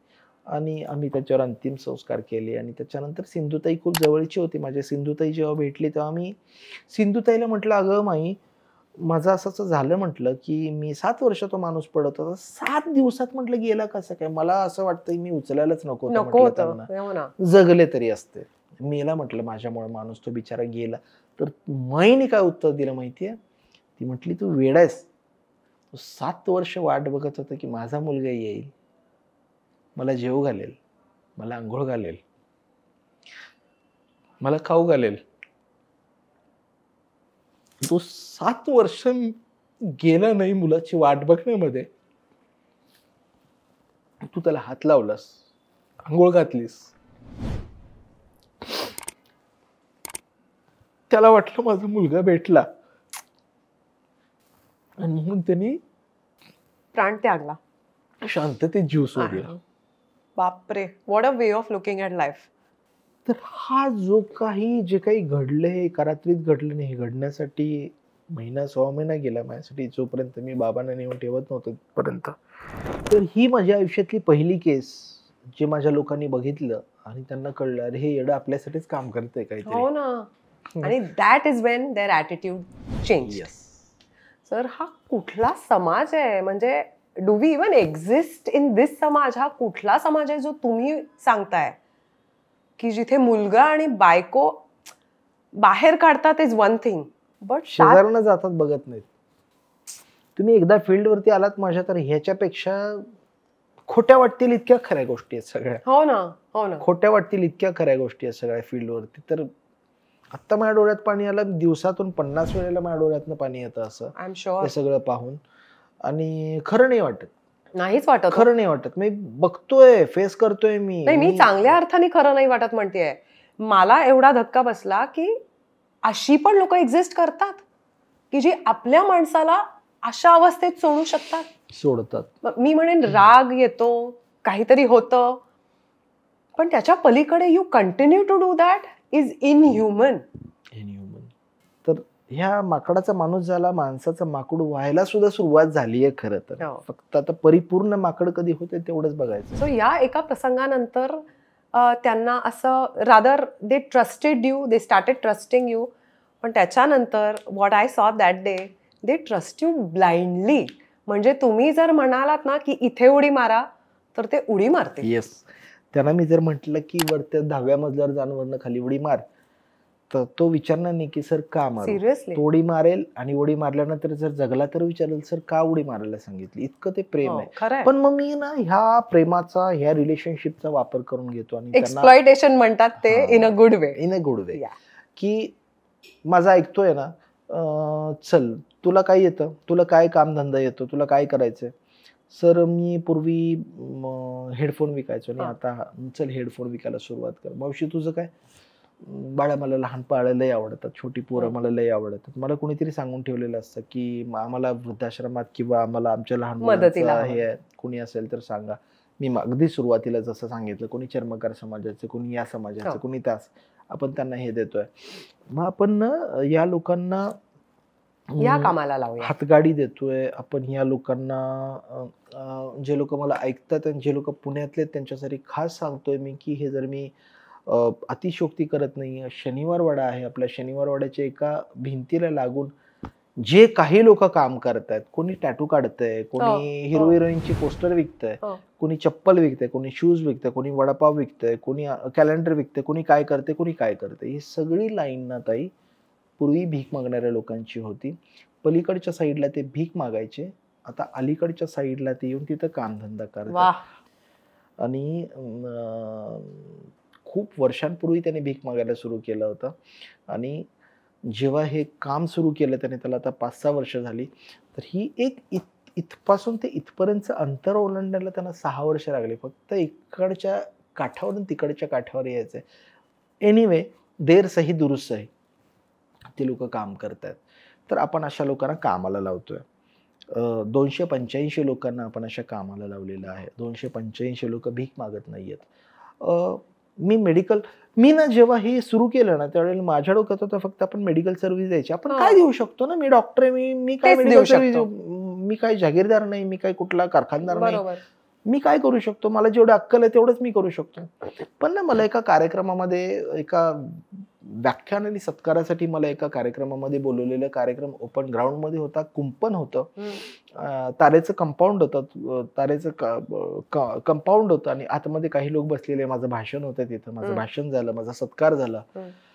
आणि सत्कार झाल्याच्या नंतर माझ्या सत्काराच्या वेळेला नेमका ना गेटवरती मला खूप गोंधळ असा आवाज आला आणि खूप असं हे झालं.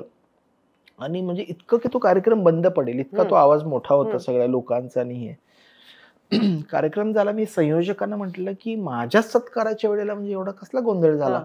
तर ते संयोजक म्हणाले की, होस्ट म्हणाले की अहो आम्ही, गाव छोटंसं होतं, गावामध्ये आम्ही पोस्टर्स लावलेत की भिकाऱ्यांचा डॉक्टर आज आपल्या गावात येणार आहे, त्याचं व्याख्यान आहे, त्याचा सत्कार आहे वगैरे. म्हटलं मग, तर म्हणे नेमक्या तुमच्या कार्यक्रमाला ना गावातले जे भीक मागणारे लोक होते ना आमचे, ते आले होते म्हणे गेटवर. त्यांना तुम्हाला बघायचं होतं की कोण आहे भिकाऱ्यांचा डॉक्टर, म्हणजे काय भिकाऱ्यांचा डॉक्टर म्हणजे काय, तो काय करतो आणि व्हॉट एव्हर. तर त्यांना एक उत्सुकता होती, त्यांना तुम्हाला बघायचं होतं, भेटायचं पण होतं. म्हटलं मग आत का नाही बोलवलं त्यांना. नाही हो म्हणे, इथं सगळे इतके मोठे प्रतिष्ठित गावकरी बसलेत आणि भिकाऱ्यांना कुठं आत बोलवायचं आपण.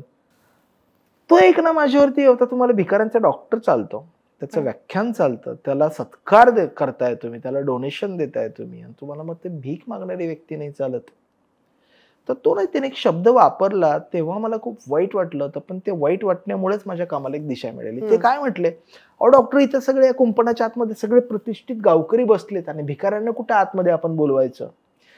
त्यावेळेला मी जेव्हा घरी आलो त्यावेळी मी सतत विचार करत होतो की कुंपणाच्या बाहेर ते सगळे भिकारी आहेत, कुंपणाच्या आतमध्ये ते सगळे, तुम्ही मी आपण सगळे आपण गावकरी आहोत. गावकऱ्यांना भिक्षेकरांनी आत आले नाही आवडणार. भिक्षेकरी गावकरी करायचा का? Oh my God. कुंपणाच्या आतमध्ये बसलेले आपण सगळे गावकरी आहोत, कुंपणाच्या बाहेर सगळे भिक्षेकरी आहेत. भिक्षेकरांना आत यायचंय, गावकरी व्हायचंय. पण आपण जे गावकरी आहोत आपल्या गावकऱ्यांना वाटत नाही की भिक्षेकरांनी आमच्यात यावं म्हणून. मग मी असं काय करू की ते गावकरी होतील. ती कुंपणाची लाईन मी कशी तोडू, ती काटेरी तोडू कसं. There is where it start. हे प्रॅक्टिकल नाही की असं जाऊन मी तोडलंय ते इतकं सिंपल नाहीये. त्या लोकांना याने ऍब्सॉर्ब केलं पाहिजे, या लोकांना त्यांनी ऍब्सॉर्ब केलं पाहिजे. आणि मग तेव्हापासून मी हे सर्च करायला लागलो की तुला काय येतंय, तुला काय येतंय, तुला काय येतंय. आणि मग एक मला कळलं की गावकरी म्हणजे काय. तर गावकरी म्हणजे तुम्ही गावकरी आहात, मी गावकरी आहात, वी आर सिटीजन्स. मग गावकरी म्हणजे तुमचं काय, का तुम्हाला तरी गावकरी म्हटलं जातं. तर तुम्हाला का गावकरी म्हटलं जातं, तुमच्याकडे पॅन कार्ड आहे, आधार कार्ड आहे, तुमच्या बँकेत कुठल्या तरी खातं आहे, आयडेंटिटी आहे, तुमच्याकडे मतदानाचं ओळखपत्र आहे, तुमच्याकडे सगळं काही, तुमच्याकडे जन्माचा दाखला आहे, तुम्ही गेलात तर मृत्यूचा दाखला मिळणार आहे. या लोकांकडे यातलं काहीच नाहीये. म्हणजे यांच्याकडे जन्माचा दाखला नाही, यांच्याकडे बँकेचं स्टेटमेंट नाही, यांच्याकडे पॅन कार्ड नाही, यांच्याकडे आधार कार्ड नाही, यांच्याकडे काहीही नाहीये. तर मी आयुर्वेदाचा स्टुडंट आहे. आमच्या आयुर्वेदात एक म्हटलं जातं, ज्याचा जन्मच नाही झाला त्याचा मृत्यू कसा होणार. हो ना. ज्याचा जन्मच झालेला नाही, जी गोष्ट आलीच नाहीये, तिचा मृत्यू कसा होईल. जी जन्मली तिचाच मृत्यू होतो ना. तर मग ही जी सगळी मंडळी आहेत माझी, यांचा जन्म टेक्निकली भाषेत तरी यांचा जन्मतारखेचा दाखला नाहीये, कुठलंही रेकॉर्ड यांचं पृथ्वीच्या पाठीवर नाहीये. गेले, आले काय गेले काय कोणालाच फरक पडत नाही. खरंय. तर मग यांना अशांना मला गावकरी बनवायचंय. तर एकच मला करावं लागेल की या भिक्षेकरी, हा जो भिक्षेकरी, मी भिकारी शब्द वापरत नाही, भिक्षेकरी हा शब्द वापरतो किंवा याचक हा शब्द वापरतो. जर भिक्षेकरांना जर मला गावकरी बनवायचं असेल तर आधी यांना काहीतरी कामाधंद्याला लावलं पाहिजे. म्हणजे आधी यांनी कष्टकरी झालं पाहिजे. आणि तेव्हापासून मी माझ्या कामाची टॅगलाईन ठरवली, भिक्षेकरी ते कष्टकरी आणि कष्टकरी ते गावकरी. राईट. आणि आजचे 285 मी आता जे म्हटलं, हे 285 लोकांकडे एकदा पैसा आला ना ताई, की पैशामुळे बऱ्याचशा गोष्टी आपल्याला सुकर होतात, इझी होतात. तुम्हाला आधार कार्ड काढायचं असेल, तुम्हाला हे करायचं असेल, कुठं पैसे दिले, कुठं काय केले, फी भरली, पैसे दिले इन द सेन्स फी भरली, काय केलं, तुम्ही ह्या सगळ्या गोष्टी करू शकता. तर आता हे 285 लोक विचारू याच्यामध्ये, हो, हे सगळं करायला म्हणजे तुमची ही सगळी सेल्फलेस सर्व्हिस आहे. आपण ह्या सगळ्याचं आर्थिक पाठबळ कुठून येतं. म्हणजे शेवटी पैसा लागतोच ना यांचं सगळं करायला. पण मग हू हेल्प्स यू.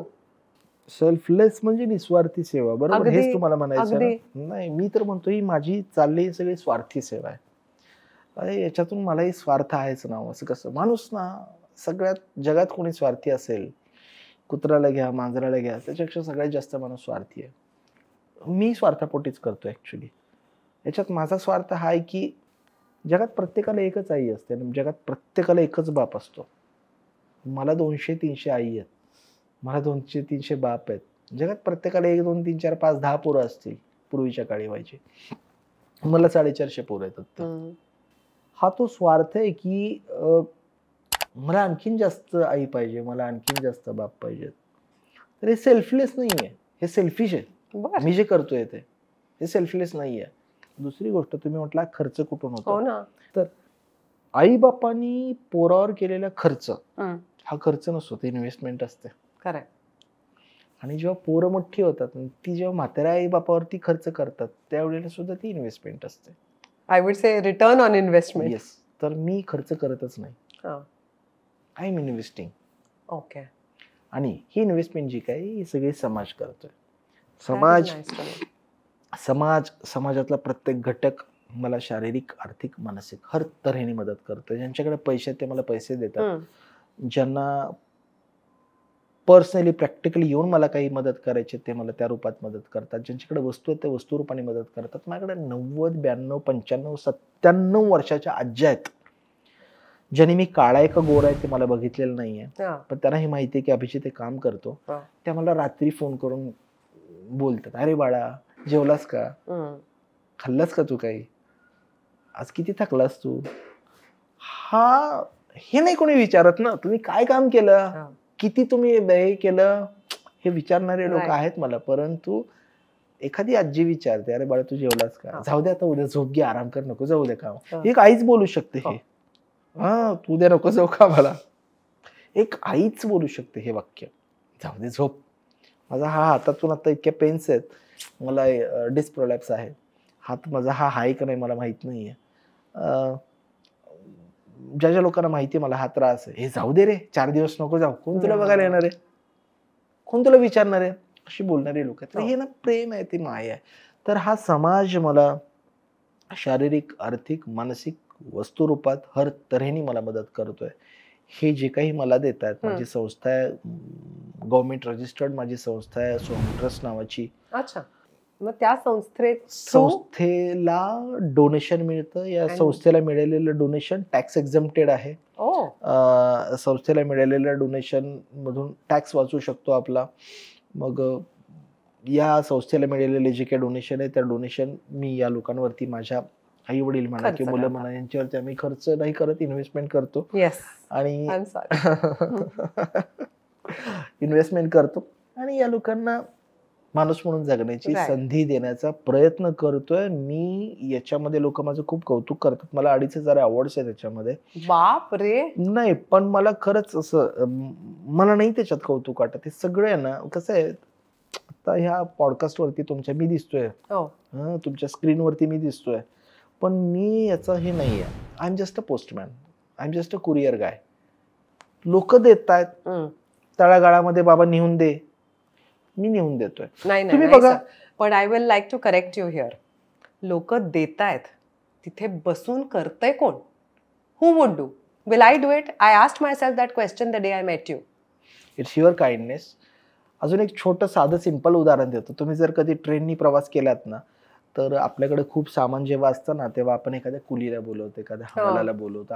आपण एखाद दुसरी हलकी बॅग घेतो, त्यांना म्हणतो ही तुम्ही घेऊन, आमची XYZ सीट आहे, आमचा हा डब्बा आहे, आमची ही बोगी आहे, तिथे ते नेऊन ठेवा. तर तो कुली ते सगळं सामान एकावर एक डोक्यावर चढवतो आणि तो आपल्या त्या बोगीमध्ये नेऊन ठेवतो.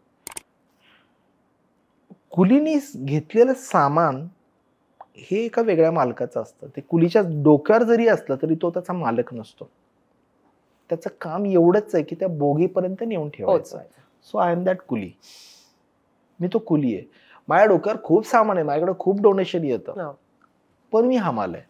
That is too large-hearted of you. मी हमाल आहे. मी हे फक्त समाजाने दिलेल्या गोष्टी त्या बोगीपर्यंत, त्या सीट पर्यंत पोहोचवण्याचा प्रयत्न करतो. एक विचारू, तुमच्या आयुष्यात एवढं समाधान, एवढं सुख, एवढा आनंद तुम्ही रोज कमावताय, पण what according to you is your biggest achievement, सगळ्यात जास्ती समाधान देऊन जाणारी?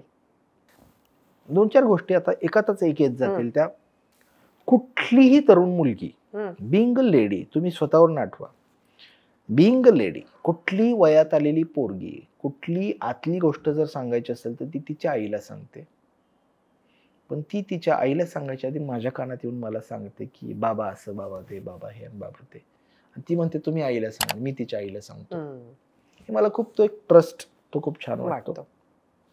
कुठली लग्न झालेली बाई कुठली गोष्ट आपल्या नवऱ्याला सांगते, ती नवऱ्याला सांगायच्या आधी मला सांगते, ती म्हणते तू माझ्या नवऱ्याला सांग. तो एक ट्रस्ट आहे. हा एक झाला वेगळा. ह्या सगळ्या रोजच्या आनंदाच्या गोष्टी आहेत ह्या. आणि आम्ही बऱ्याच लोकांची, जे तरुण पोरं पोरी आहेत ना, अशांची आम्ही लग्न पण लावून देतो. आळंदीमध्ये जाऊन त्याचं रजिस्टर्ड मॅरेज करतो आणि मग संसार पण टाकतात, दोघांना कामधंदे देतो आणि कालांतराने निसर्गाच्या नियमाप्रमाणे मुलं होतात. तर ना मुलं झाल्यानंतर ना मला बारशाला बोलवतात.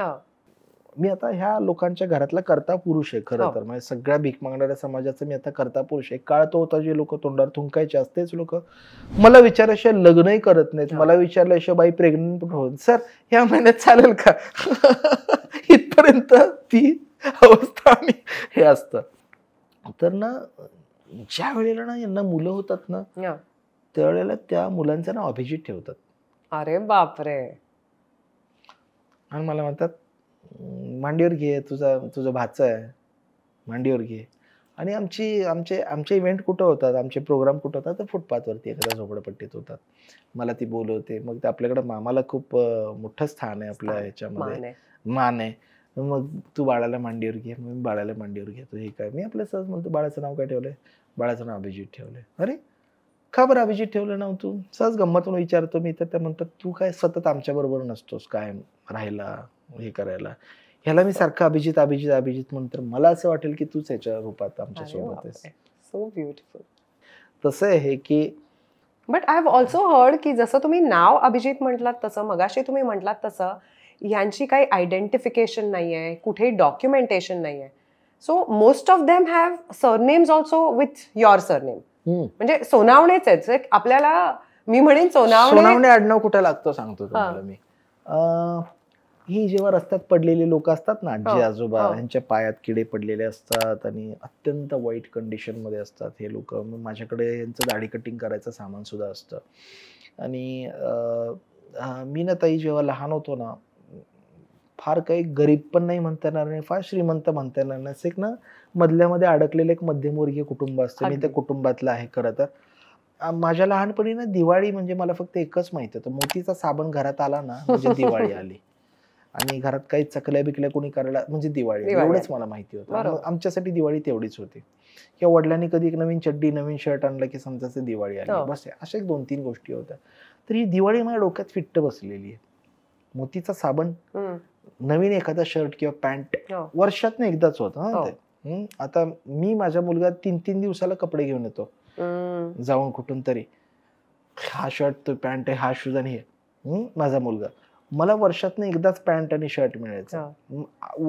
संपूर्ण वर्षात आम्ही एकदाच तो मोतीचा साबण एन्जॉयमेंट म्हणून किंवा हे म्हणून आणायचं. बाकी ना पूर्वी ना लाईफ बॉय नावाचा असा एवढा जाड ठोकळा, त्याचे आम्ही 7-8-10 तुकडे करायचो आणि तेच तुकडे आम्ही वर्षभर वापरायचो. तर मोतीचा साबण आणला म्हणजे दिवाळी. तर ना मी आता माझ्या बॅगेमध्ये ना मोतीचे साबण ठेवतो. आणि जेव्हा ही अशी रस्त्यात पडलेली लोक जी मला भेटतात ना, मी त्यांना रस्त्यातच दाढी कटिंग करतो, आंघोळ घालतो, मोतीच्या साबणाने आंघोळ घालतो. यासाठी मोतीच्या साबणाने आंघोळ घालतो की तुमची आजपासून दिवाळी सुरू झाली आहे. तुम्ही एकदा मला भेटलात, आता आता आता आता मी तुम्हाला सोडणार नाही. तुमची आजपासून दिवाळी सुरू झाली आहे. मी नवीन कपडे, म्हणजे असं नाही की माझ्याकडे लोकांनी डोनेशन मध्ये दिलेले कपडे आहेत मी त्यांना ते घातले. मी दुकानात नवीन कपडे आणून त्यांना नवीन कपडे घालतो, वर अजून 4 जोड देतो आणि त्यांना कुठल्या तरी आश्रमामध्ये नेऊन ठेवतो. जीवनातही मी त्यांना, गंमत काय होतं की माझ्या गळ्यात स्टेथोस्कोप असतो आणि अंगावर पांढरा ऍप्रन असतो आणि मी फुटपाथवर बसलोय आणि एखाद्याची दाढी करतोय. तर येताना लोकांना म्हणतात अरे गळ्यात तुमच्या स्टेथोस्कोप आहे, डॉक्टरचा ऍप्रन आहे, दाढी करत बसला तेही फुटपाथवर. तुम्ही डॉक्टर आहे का न्हावी आहे? मी डॉक्टर पण नाही, मी न्हावी पण नाही, मी फक्त माणूस आहे. ज्या वेळेला मी याचं आडबाजूला नेऊन त्यांना मोतीच्या साबणाने आंघोळ घालतो, बिस्लेरीचे कॅन आणतो आणि त्या बिस्लेरीच्या कॅननी मी त्यांना जेव्हा आंघोळ घालतो ना रस्त्यावरती, त्यावेळी मला असं वाटतं की आता मला अजून कुठं जाऊन अभिषेक करायची गरज नाहीये. बापरे. आमचे अभिषेक तिथंच होतात. खरंय. सर, तुम्ही मगाशी म्हटलात तसं मेडिकल सर्व्हिसेस देता, एज्युकेशन प्रोव्हाइड करता तुम्ही त्यांच्या मुलांना किंवा अशी जी मुलं ज्यांना गरज आहे. मग या मुलांमधनं असं कोणीतरी शिकून समाधानी पदावर पोचलंय किंवा अशी कुठली स्टोरी आहे तुमच्याकडे की this is called a success story? कसं आहे, हे माझं काम आता जे काही मी 2015 पासून सुरू केलं त्यातली 3 वर्ष तर मला ग्रॅज्युएट व्हायला गेली डॉक्टर फॉर बेगर्स म्हणून. माझं काम आहे 2018 एप्रिल 2018 पासूनचं माझं काम आहे. 18 ते 19, 20, 21, 22, 23, 24 6 वर्षाचं माझं काम आहे. तर या 6 वर्षामध्ये एकतर मेडिकल सर्व्हिस देतोय, रिहॅबिलिटेशन करतोय, लोकांना रिलोकेट करतोय, जे मी आता म्हटलं की इथून पडलेल्या लोकांना आश्रमात ठेवतोय. भीक मागणाऱ्या मुलांना कोणी त्यांचे पालक कधी शिकवत नाही. त्याचं कारण असं की भीक मागणाऱ्या मुलांना पुण्या मुंबई सारख्या छोट्या नाही गावात परंतु मोठ्या गावांमध्ये भीक मागणाऱ्या मुलांना ऑन एन ऍव्हरेज 1000 रुपये पर डे भीक मिळते. बापरे. म्हणजे महिना झाला 30,000 रुपये. ज्या पालकांना 3 मुलं आहेत त्या पालकांची 3 मुलं त्यांना 90,000 रुपये कमवून देतात. मग 90,000 जर आपली 3 पोरं कमवून देत असतील तर कुठले पालक त्या 3 मुलांना शाळेत टाकतील? शक्यच नाही टाकत. मग जेव्हा जर मी असा जर एखादा अपॉर्च्युनिस्टिक असेल, मला 3-4 पोरं आहेत आणि मला ती लाखभर रुपये कमवून देतात, तर त्यावेळी मला नॅचरली असं वाटतं की मला अजून एक 10-12 पोरं असते तर किती बरं झालं असतं. पण ती पोरं म्हणजे काही झेरॉक्स कॉपी नाही की जरा 4 कॉपी घेऊन ये. वर्षभरात मला अजून 10-12 पोरं होणार नाहीत. तिथून गुन्हेगारी सुरुवात होते. मग मी काय करतो, मला तर होणार नाही 10-12 पोरं 2 वर्षात, मी दुसऱ्यांची पोरं पळवतो. इकडच्या राज्यातली पोरं तिकडे पळवायची, तिकडच्या राज्यातली पोरं इकडे पळवायची आणि ह्यांना भीक मागायला लावायची. असा हा बिझनेस आणि क्राईम इथपासून सुरू होतो. आणि मग हा क्राईम इथून सुरू होतो आणि त्याच्यामुळे ह्या मुलांचं भवितव्य कधीच शक्यच नाही हे होत नाही. स्वतःचे पालक आपल्या मुलांना शाळेत टाकत नाहीत. मग तो गुन्हेगारी मार्गाकडे वळतो. मग तुम्ही ऐकता पाकिटमारी करतोय, कार्टेज चोरतोय, भुरट्या चोऱ्या करतोय. Exactly, he don't know anything. आणि त्याला ह्याच्यापेक्षा सोपा मार्ग माहित नाही दुसरा. मग आता ते 17-18 वर्षाचे झाल्यानंतर मिसूड फुटल्यानंतर जेव्हा यांना 1000 रुपये भीक मिळायची बंद होते त्यावेळी ते वेगळ्या मार्गाकडे जातात. अगेन क्राईम, तिथून क्राईम सुरू होतो. मग अशा काही मुलांना पकडलं जातं जे अपॉर्च्युनिस्टिक लोक आहेत की तुला मी एवढे पैसे देतो, तू XYZ गोष्ट कर, तुला मी एवढे. आणि मग त्या पैशासाठी ते केलं जातं त्यांच्याकडे. आज पेपर वाचा तुम्ही, पेपर वाचा तुम्ही, पेपरमध्ये कितीतरी तरुण यंग मुलं जे काय काय गोष्टी करतात ज्याचा विचार सुद्धा नाही करू शकत आपण. या सगळ्या अशा गोष्टी करतात. पण ठीक आहे, जिथं चांगलं आहे तिथं वाईट पण आहे, जिथं वाईट आहे तिथं चांगलं पण आहे. आणि जे काही मी म्हटलं आमचं सगळं काम रिलेशनशिप वरती आहे. रिलेशनशिपचा उपयोग करून आम्ही 52 मुलांना दत्तक घेतलेला आहे. 52 पोरांचं आम्ही एज्युकेशन करतोय. चिल्ली पिल्ली आहेत सगळी, 2री 4थी 5वी 7वी. परंतु त्यातले 4 सक्सेस स्टोरी सांगण्यासारखे असे की एक मुलगा आमचा जो पूर्वी कधीतरी भीक मागायचा, या वर्षी आता तो PSI होईल, पोलीस सब इन्स्पेक्टर होईल. दुसरी एक मुलगी आमची कॉम्प्युटर सायन्स करते, 3rd इयरला आहे. तिसरा एक मुलगा आहे तो MBA करतोय.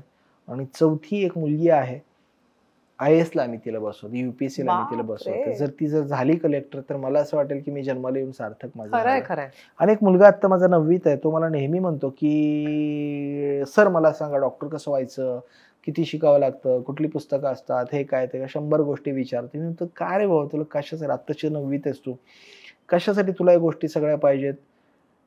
तर म्हणतो मला डॉक्टर व्हायचं. म्हटलं ठीक आहे, डॉक्टर व्हायचं तर पण कशासाठी व्हायचं? आता मला नॅचरली असं वाटतं नाही, डॉक्टर व्हायचं म्हटल्यानंतर तो म्हणेल मी घर घेईन, गाडी घेईन, बंगला होईन, खूप श्रीमंत इतक्या गरिबीत जगलो तर मी गाडी घेईन, घर घेईन, बंगला घेईन, असं तो म्हणेल असं मला वाटतं. एके दिवशी मी त्याला म्हटलं अरे बाळा तुला कशासाठी डॉक्टर व्हायचंय? तर म्हटलं सर तुम्ही मेल्यावर मी भिकाऱ्यांचं डॉक्टर होणार आहे. अरे बापरे. ह्याच्या पुढे this is not success story, I don't know what is. Exactly, ही जर सक्सेस स्टोरी नाही तर ह्याच्या पुढची सक्सेस स्टोरी आणू कुठून? नाही. ह्याच्यापेक्षा पुढचं काय आहे की एक माझा भीक मागणारा मुलगा म्हणतो मला डॉक्टर व्हायचंय आणि मला तुमच्यासारखं व्हायचंय, मला मला भिकाऱ्यांचं डॉक्टर थँक गॉड. व्हायचंय. सर पण ह्याच्यात it is I would say struggle against the flow, म्हणजे you have to swim against the flow. मगाशी तुम्ही म्हणलात तसं, जर लहान मुलाला 1,000 रुपये महिना मिळत असेल, मोठ्या माणसाला मे बी 300 रुपये मिळतात. एक्झॅक्टली, तर आम्ही जे काय वाचतो किंवा ऐकतो हे खरं आहे की मुंबईतले काही भिकारी आहेत ज्यांच्या FDs आहेत, फ्लॅट्स आहेत, मग मी हो. का काम करू? हा, मला आता किती 285 लोक काही काय आहेत मला म्हणतात, 285 तुम्ही 10 वर्षात 285 लोकांना फक्त केलं. हो ना. 285 लोकांना अशा नाही केलंय ज्यांच्याकडे सोन्याच्या कोंबड्या होत्या, त्यांच्या सोन्याच्या कोंबड्या मी काढून घेतल्या घेतल्या. आणि प्रेमाने, हा. काढून पण नाही घेतल्या, त्यांनी दिलं, सर घ्या आमची कोंबडी म्हणून. हा, हे काढून घेणं इतकं सोपं नाहीये. नाहीये. इतकं सोपं नाहीये की माझी सोन्याची कोंबडी रोज मला एक सोन्याचं अंड देते, हम्म. ही तुम्ही घेऊन जा आणि मला आता परत कधी देऊ नका. असे 285 लोक आहेत माझ्याकडे. तर टेक्निकली स्टॅटिस्टिकली 285 हा आकडा कमी असेल, पण त्यासाठी मी घाम नाही गाळत, मी रक्त गाळतो लिटरली. सिरियसली. या लोकांना ही भीक मागणं सोडायला लावणं हे काय प्रकार आहे हा? जी व्यक्ती माझ्या बरोबर येईल, 2 किंवा 3 दिवस सतत माझ्यावर फिरेल, तेव्हाच त्यांना ते कळू कारण शकेल. हा एकमेव बिझनेस म्हणायला हरकत नाही ज्याच्यात 0 इन्व्हेस्टमेंट आणि ओनली रिटर्न्स. ओनली रिटर्न्स, काहीच नाही ना कामधंदा. साधी गोष्ट बघा, माझ्याकडे कितीतरी लोक असे आहेत की ज्यांचे व्यवसाय होते, त्यांनी असणारे व्यवसाय सोडून का भीक मागायला सुरुवात केली. ह्यांचं रिहॅबिलिटेशन आपण कसं करणार? कसं सर, मला in fact I was coming there की एखाद्या जेन्युइनली भिकारी आणि एखादा आळशी भामटा ह्याच्यामध्ये फरक कसा ओळखता तुम्ही? खरं तर असा पटकन ओळखता येत नाही, हो पहिली ना. गोष्ट. दुसरी गोष्ट, आमच्या क्षेत्रामध्ये 2 + 2 = 4 असं कधीच होत नाही. बरेच अजम्पशन्स चुकतात हो. आणि बऱ्याच वेळेला पण अगदी सिम्पल. आणि माझं एक पुस्तक आहे, त्या पुस्तकात मी खूप डिटेल लिहिलेलं आहे हे हा. सगळं. अगदी सिम्पल सांगतो मी की गरीब, गरजू, निडी कसा ओळखायचा आणि प्रोफेशनल भीक मागणारा भिकारी. कसा ओळखायचा, अगदी Yes. सिम्पल सांगतो मी तुम्हाला. की जर तुम्ही कुठल्या गरीब, गरजू, निडी व्यक्तीला काहीही दिलं हा. तरी तो तुम्हाला आशीर्वाद देईल. अगं बाळा, सुखी राहा ग माझे बाई, हो. सुखी राहा ग माझ्या बाळा, Yes. तुझी पोरं बाळ त्यांना आशीर्वाद मिळू दे ग बा. ही ना एक तुम्ही जे काहीही द्या त्यांना, that person is satisfied. Satisfied आणि शी गिव्हज यू रिटर्न. हो. रिटर्न गिफ्ट देतात ते तुम्हाला. अगं बाई माझे किती ग तुझं, तुमचं कौतुक करेल. हम्म. प्रोफेशनल कसा ओळखायचा? त्याला पैसेच हवे असतात. तुम्ही त्याला खायला द्या, त्याला घेणार नको नाही. असतं. तुम्ही हे द्या, घेणार नाही. ते द्या, घेणार नाही. 5 रुपये द्या, 5 रुपयात काय येतं म्हणून तुम्हाला चक्कल शिकवेल. 10 रुपये द्या, 10 रुपये कोण देतं का भीक? किती महागाई वाढली आहे, काय कळतं का तुम्हाला? So, हा प्रोफेशनल भिकारी. प्रोफेशनल भिकारी जे सिंपल, अगदी हे पण हार्ड अँड फास्ट आहे असं नाही, परंतु तरी अगदी ब्रॉडली जर सांगायचं झालं तर जे गरीब, गरजू, निडी आहेत हो. त्यांना तुम्ही काही पण द्या, ते तुम्हाला रिटर्न आशीर्वादच देतील. बरोबर. आणि जो प्रोफेशनल, जे तुम्ही आता म्हटला मुंबईला ह्यांचे एवढे हो फ्लॅट ना. आहेत, तेवढे फ्लॅट आहेत, ही लोक जे काही आहेत, ही प्रोफेशनल भिकारी जी काही आहेत, हे लोक कायम तुम्हाला पैशामध्येच मोजतील. सर पण तुम्ही आत्ता जे काय म्हणताय त्याच्यानंतर, म्हणजे ज्या दिवसापासून मी तुम्हाला भेटले तिथे तेव्हापासून भिकाऱ्यांना भीक देताना भीती वाटते. बिकॉज तुम्ही त्या दिवशी म्हटलात बघा, काही करा पण भीक नका देऊ. काही करा पण भीक नका देऊ, पण काही करा आणि त्या एखाद्या व्यक्तीला मदत करा. ओके. भीक मध्ये आणि मदत मध्ये फरक आहे. ऐकायला सोपं आणि समजायला खूप अवघड वाटतं, पण तेवढं पण अवघड नाहीये. भीक आणि मदत मध्ये डिफरन्स येत आहे. भीक म्हणजे काय? साधी सोपी गोष्ट आहे. भीक म्हणजे काय? जेव्हा तुम्ही एखादी गोष्ट समोरच्या व्यक्तीला काहीतरी देताय आणि त्यावेळेला समजून घ्या की त्यावेळेला ती व्यक्ती परत डिपेंडंट होणार आहे, हो ना, त्यावेळेला ती म्हणायचं भीक. पण ज्या वेळेला तुम्ही अशी काहीतरी गोष्ट त्या एखाद्या समोरच्या व्यक्तीला देताय आणि त्यामुळे ती समोरची व्यक्ती जेव्हा इंडिपेंडेंट होणार असेल, दॅट इज मदत. तर आपल्याला भीक आणि मदत मध्ये हा फरक आहे. तुम्ही अशी कुठलीही गोष्ट करू नका की ज्याच्यामुळे समोरची व्यक्ती परत खड्ड्यात पडणार आहे, परत डिपेंड होणार आहे. तुम्ही कुठलीही अशी गोष्ट करा ज्याच्यामुळे समोरची व्यक्ती इंडिपेंडेंट होऊ शकेल, त्या खड्ड्यातून बाहेर येऊ शकेल, दॅट इज मदत. सो पैसे देण्यापेक्षा तुला भूक लागली आहे तर जाऊन जेवायला घातलेलं त्याच्यापेक्षा पुढचं जाऊन म्हणतो की तुम्ही त्याला एक भाकरी देण्यापेक्षा त्याला भाकरी कशी कमवायची त्याची अक्कल मोर शिकवा. इम्पॉर्टंट. तुम्ही एक भाकरी आत्ता द्याल तो आत्ता जेवेल, परत रात्री तो तुमच्या देना माय म्हणत परत येणार आहे. त्याला भाकरीच कशी कमवायची आहे, भाकरी कशी कमवायची असते, भाकरी कशी तयार करायची असते हे आपल्याला शिकवायला तर लागेल. तर तो परत तुमच्याकडे कधी नाही येणार. बरोबर. तो डिपेंड होणार नाही. बरोबर. तर आपल्याला भीक द्यायची नाही, आपल्याला फक्त मदत करायची. आपल्याला एखाद्या खड्ड्यात पडलेल्या व्यक्तीला बाहेर उचलून काढायचे. भीक आणि मदत मध्ये फरक आहे किंवा एक फक्त दृष्टिकोनाचा फरक आहे. तुम्ही बघा आपल्याला शाळेत सगळे कोण शिकवतात, काटकोन, त्रिकोण, लघुकोन, चौकोन. आपल्याला दृष्टिकोन कधी कोणी शिकवत नाही. बापरे. तर आपल्याला अशा काहीतरी गोष्टी करायच्यात की समोरच्या व्यक्तीला खड्ड्यात नाही पडला पाहिजे, डिपेंडंट नाही झाला पाहिजे, अशी गोष्ट आपल्याला. So don't give arms. Exactly. Help him to stand by his own. Yes. मग ते तुम्ही काही पण करा. खूप माझ्याकडे व्यवसाय आहेत असे की जे तुम्ही घरातल्या घरात करू शकता. तुमच्याकडे ना एखादा वेइंग स्केल असेल, वजन काटा असेल, जो तुम्ही कधीतरी वजन वाढलं ग बाई म्हणून घरात आणला, त्याच्यानंतर सेल टाकतात त्याच्यामध्ये, सेल ते संपतात आणि मग तोवर तुमची हाऊस पूर्ण झालेली असते. ती वजन रोज रोज चेक करायची. तो वजन काटा तसाच पडलेला असतो, सेल नाहीत म्हणून. असा एखादा वजन काटा जर घरात तुमच्या पडला असेल, 10, 20, 30 रुपयाला सेल मिळतात, ते सेल घालून एखाद्या आंधळ्या माणसाला तुम्ही जर दिला, अपंग माणसाला जर तुम्ही दिला, त्याला म्हटलं बाबा इथं तुम्ही बसा, लोक येतील वजन करतील. मी 70-80 लोकांना हेच काम दिलंय. तुम्ही सारसबागेत जा, खूप लोक वजन काटे घेऊन बसले, ज्यांना डोळे नाहीयेत, ज्यांना पाय नाहीयेत. कधीही जा सारसबागेत, ज्याला आपल्या तळ्यातला गणपती म्हणतात, तिथे खूप माझे लोक आहेत. बाबा तुम्ही बसा, वजन काटा घेऊन लोक येतील, वजन करतील, तुम्हाला 5 रुपये 10 रुपये देऊन जातील. प्लस मी त्यांच्या गळ्यात एक बोर्ड अडकवलेला आहे की फक्त डोळ्यातला अंधार विझलाय, मनातली ज्योत नाही विझलेली. बापरे. आम्हाला आम्हाला भिकेचा चंद्र नकोय, आम्हाला कष्टाची फक्त गोल भाकरी हवी आहे. असा एक अर्थाचा एक त्यांना मेसेज दिलाय मी. तर जे लोक मला ओळखतात, अच्छा हा डॉक्टरचा माणूस आहे, मग गरज नसले तरी ते वजन जाऊन वजन मुद्दामून वजन जाऊन करतात. आता आपण कॅलेंडर देतोय, तिथे त्यांना बोर्ड दिलाय. लोकांना गरज नसते काय त्या 10-20 रुपयाचे कॅलेंडर, घरात 100 कॅलेंडर असतात, पण तू भीक मागत नाही. एक्झॅक्टली. तर जाऊन घेतात, अच्छा डॉक्टरचा माणूस आहे का, ओके म्हणून ते घेतात.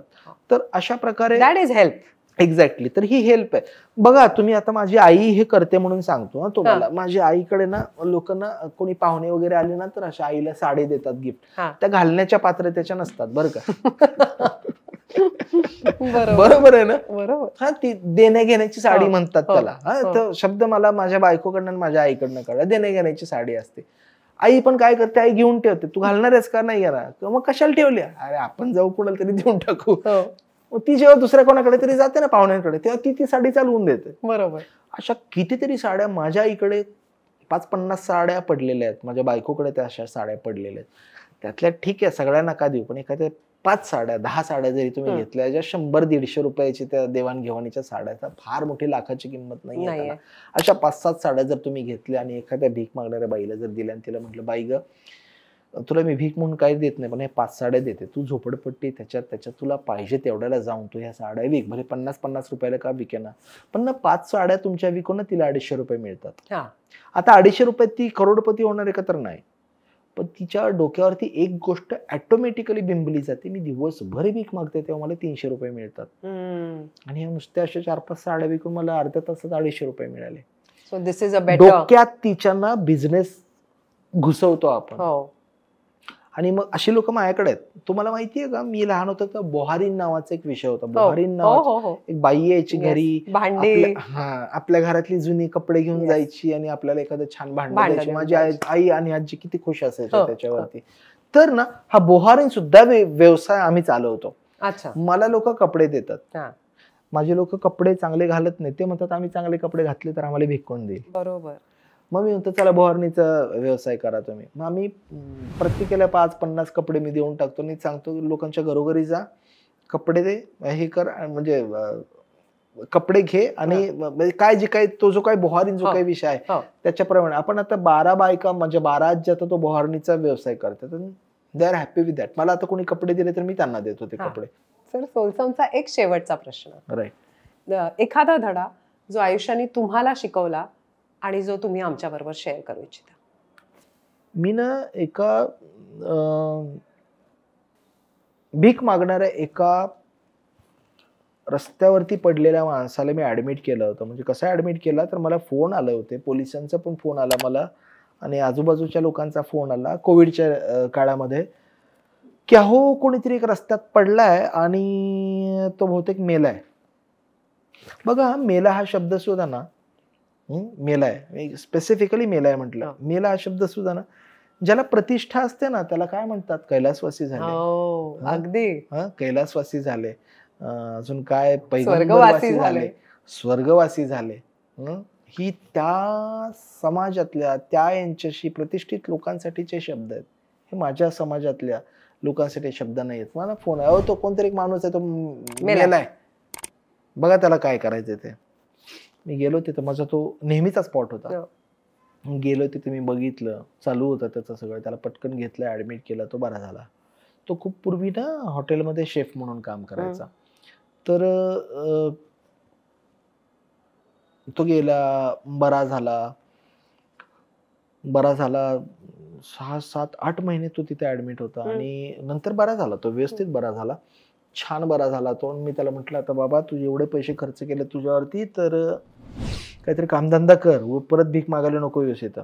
तर लिटरली एक मेलेला माणूस समाजाच्या दृष्टीने, त्याला आपण पुन्हा तिथं उभा केला, जगवला. त्याच्यानंतर त्याला मी डिस्चार्ज केलं. तो म्हटलं मी गावाला जातो, मग गावाला गेला वगैरे वगैरे.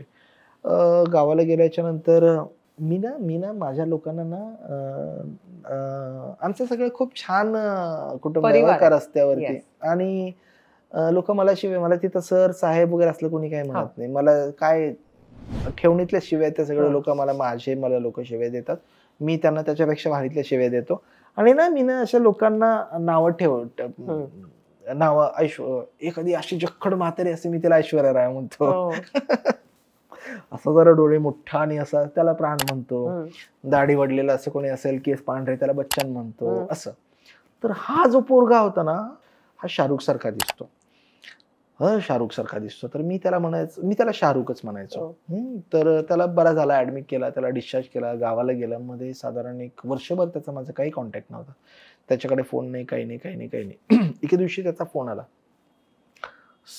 सर मी बोलतोय, आज तुम्ही कुठे आहे? तर म्हटलं कोण? मी म्हणजे कोण बोलतोय? तर म्हणे शाहरुख बोलतो. तोही स्वतःला शाहरुख बोलतो. तर म्हटलं ठीक आहे. हा मला आठवलं, शाहरुख माझ्याकडे 5-6 आहेत. तो एक असेल बिचारा, पण माझ्याकडे 7-8-10 शाहरुख आहेत माझ्याकडे. म्हटलं कुठला शाहरुख बोलतोय? म्हणे सर तो मी. हा तिने, अरे हा. म्हटलं ओके ठीक आहे सर, तुम्हाला भेटायला यायचं होतं. म्हटलं ये, मी XYZ स्पॉटला आता. ठीक आहे म्हणे, येतो म्हणे मी. तो आला ताई. तर तो जेव्हा आला ना त्यावेळेला त्याचे ना व्हाईट शूज, जे जितेंद्र घालायचे बघा, व्हाईट शूज, पांढरी पॅन्ट, पांढरा शर्ट, त्याचा काळा बो, असाच पांढरा शर्ट आणि असं मस्त. आणि मागं 2-4 लोक चालत होते. टकाटक, योग्य शब्द, टकाटक आला. मी ओळखला नाही त्याला की हा शाहरुख आहे म्हणून. तिकडनं कोणतरी येत होतं, असे 100 लोक माझ्या समोर येतात जातात. आला तो, आला आणि बराच वेळ बाजूला उभं राहिला. माझं लक्ष पण आहे, मी माझ्या तुम्ही आता बघितलं मी खाली बसून काम करत असतो, माझं काही लक्ष नाही गेलं त्याकडे. खूप वेळाने म्हटलं सर मी शाहरुख. आणि मी त्याला बघून एकदम असं आश्चर्यचकित झालो, यार शाहरुख. मी उठलो, त्याला मिठी मारली, तो माझ्या पाया पडला वगैरे वगैरे. म्हटलं आता तू काय करतोस? तर म्हणे कॅम्पमध्ये एक 5 स्टार हॉटेल आहे, मी आता तिथं चीफ शेफ म्हणून काम करतोय. अरे वा म्हटलं, यार मस्त, किती भारी, किती छान. म्हटलं तू इथंच पडला होतास? म्हटलं आठवतं का तुला, तू मेलास म्हणून तुला मला लोक डिक्लेअर झालं होतं. म्हटलं हो सर.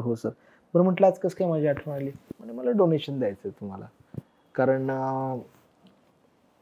माझ्यासारख्या एका व्यक्तीला तुम्ही उठवून आज ह्या इथपर्यंत आणलं, तर मी जर काही तुम्हाला दिलं तर आणखीन तुम्ही जास्त लोकांपर्यंत पोहोचू शकाल. आणि हे ते, तर मला त्या गोष्टीचा खूप आनंद वाटला की स्वतः खड्ड्याच्या बाहेर निघाल्यानंतर दुसऱ्यांना सुद्धा आठवणीने दुसऱ्यांना सुद्धा बाहेर काढण्याचं. तर तो म्हटलं सर माझ्यासारखे अजून बरेच लोक पडले असतील, तर त्यांना सुद्धा आपल्याला बाहेर काढायचं आणि मी नाही काढू शकत, तुमच्या माध्यमातून काढायचं. हा एक पार्ट.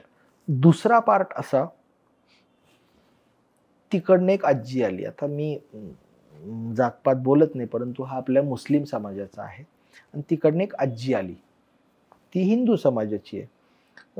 हा सगळा विषय झाला. ती आली आणि ती त्याच्या बाळा म्हणून काहीतरी बोलायला लागली. मी म्हटलं, मला लक्षात नाही आलं. ते म्हटलं काय रे?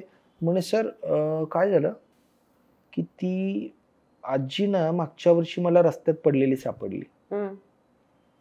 तिला मुलगा नाहीये, म्हणजे मुलाने तिला सोडून दिलं आणि माझी आई लहानपणीच वारली. तर ना मला आई नाही आणि तिला मुलगा नाही, म्हणून मी आता आई दत्तक घेतली आहे. अरे बापरे. बघा ताई, शब्दातला फरक. लोक बाळ दत्तक घेतात, लोक मुलं दत्तक घेतात. तो मला म्हटलं मी आई दत्तक घेतली. तर हा जो दत्तक घेण्याचा जो काही धडा आहे हा मला माझ्या आयुष्यात त्याच्याकडनं मिळाला की लोक पोरं दत्तक घेतात. आज पोरं आपल्या आई बापाला रस्त्यावर टाकतायत. तिथं कुठलाही धर्म, जात हा गोष्टीचा भेद नाहीये. तो एका समाजाचा आहे, ही एका समाजाची, ही आजी आहे, म्हातारी आहे, वृद्ध आहे. तो मेलेलाच होता जवळपास. तो आज जेव्हा उठला त्यावेळेला तो मला डोनेशन द्यायला आला. का तर माझ्यासारखे इतर लोक आहेत त्यांना मदत करा म्हणून. आणि त्याने ह्या आईला आई म्हणून दत्तक घेत. दोघे एकत्र राहतात आणि त्याने सांगितले तिला की तू काही काम नाही करायचं, तू घरात बसायचं, मी भरपूर कमवतो आणि मी तुझा सांभाळ करेन म्हणून. तर ही अशा गोष्टी की हा एक धडा आहे समाजाने घ्यावा असा की ज्यांच्या स्वतःच्या आईने वडील आहेत ते लोक आपापल्या आईने वडिलांना घराच्या बाहेर काढत आहेत. आणि इथं काही लोक अशी सुद्धा आहेत की मला आई नाहीये, मला माझ्या आईचं प्रेम नाही मिळालं म्हणून समाजात रस्त्यावर पडलेली एखादी आई दत्तक सुद्धा घेत आहेत. हा केवढा मोठा धडा आहे समाजासाठी, माझ्यासाठी सुद्धा आणि आपल्या सगळ्यांसाठीच. अगदी अगदी. Thank you so much. थँक्यू ताई. Thank you thank you thank you. मेलेल्या माणसाला खांदा देणं पुण्याचं असतंच, पण त्याही पेक्षा पुण्याचं असतं त्याला जिवंतपणे हात देणं. खुद के लिए तो सब मांगते हैं पर वो लाचारी होती है. दूसरों के लिए मांगो तब वो इबादत कहलाती है. Forbes top 100 might not have his name, but isn't he one of the richest souls we've ever come across? Dr. Abhijit, God bless you and your noble cause. With that, we conclude on Soulsome today. Do like, share, subscribe and comment on Soulsome with Sarika, where we bring to you yet another person behind a persona. Till then, take care guys. Remember, life is short. Live it fully, love unconditionally, and laugh out wholeheartedly. Thank you and God be with all of us.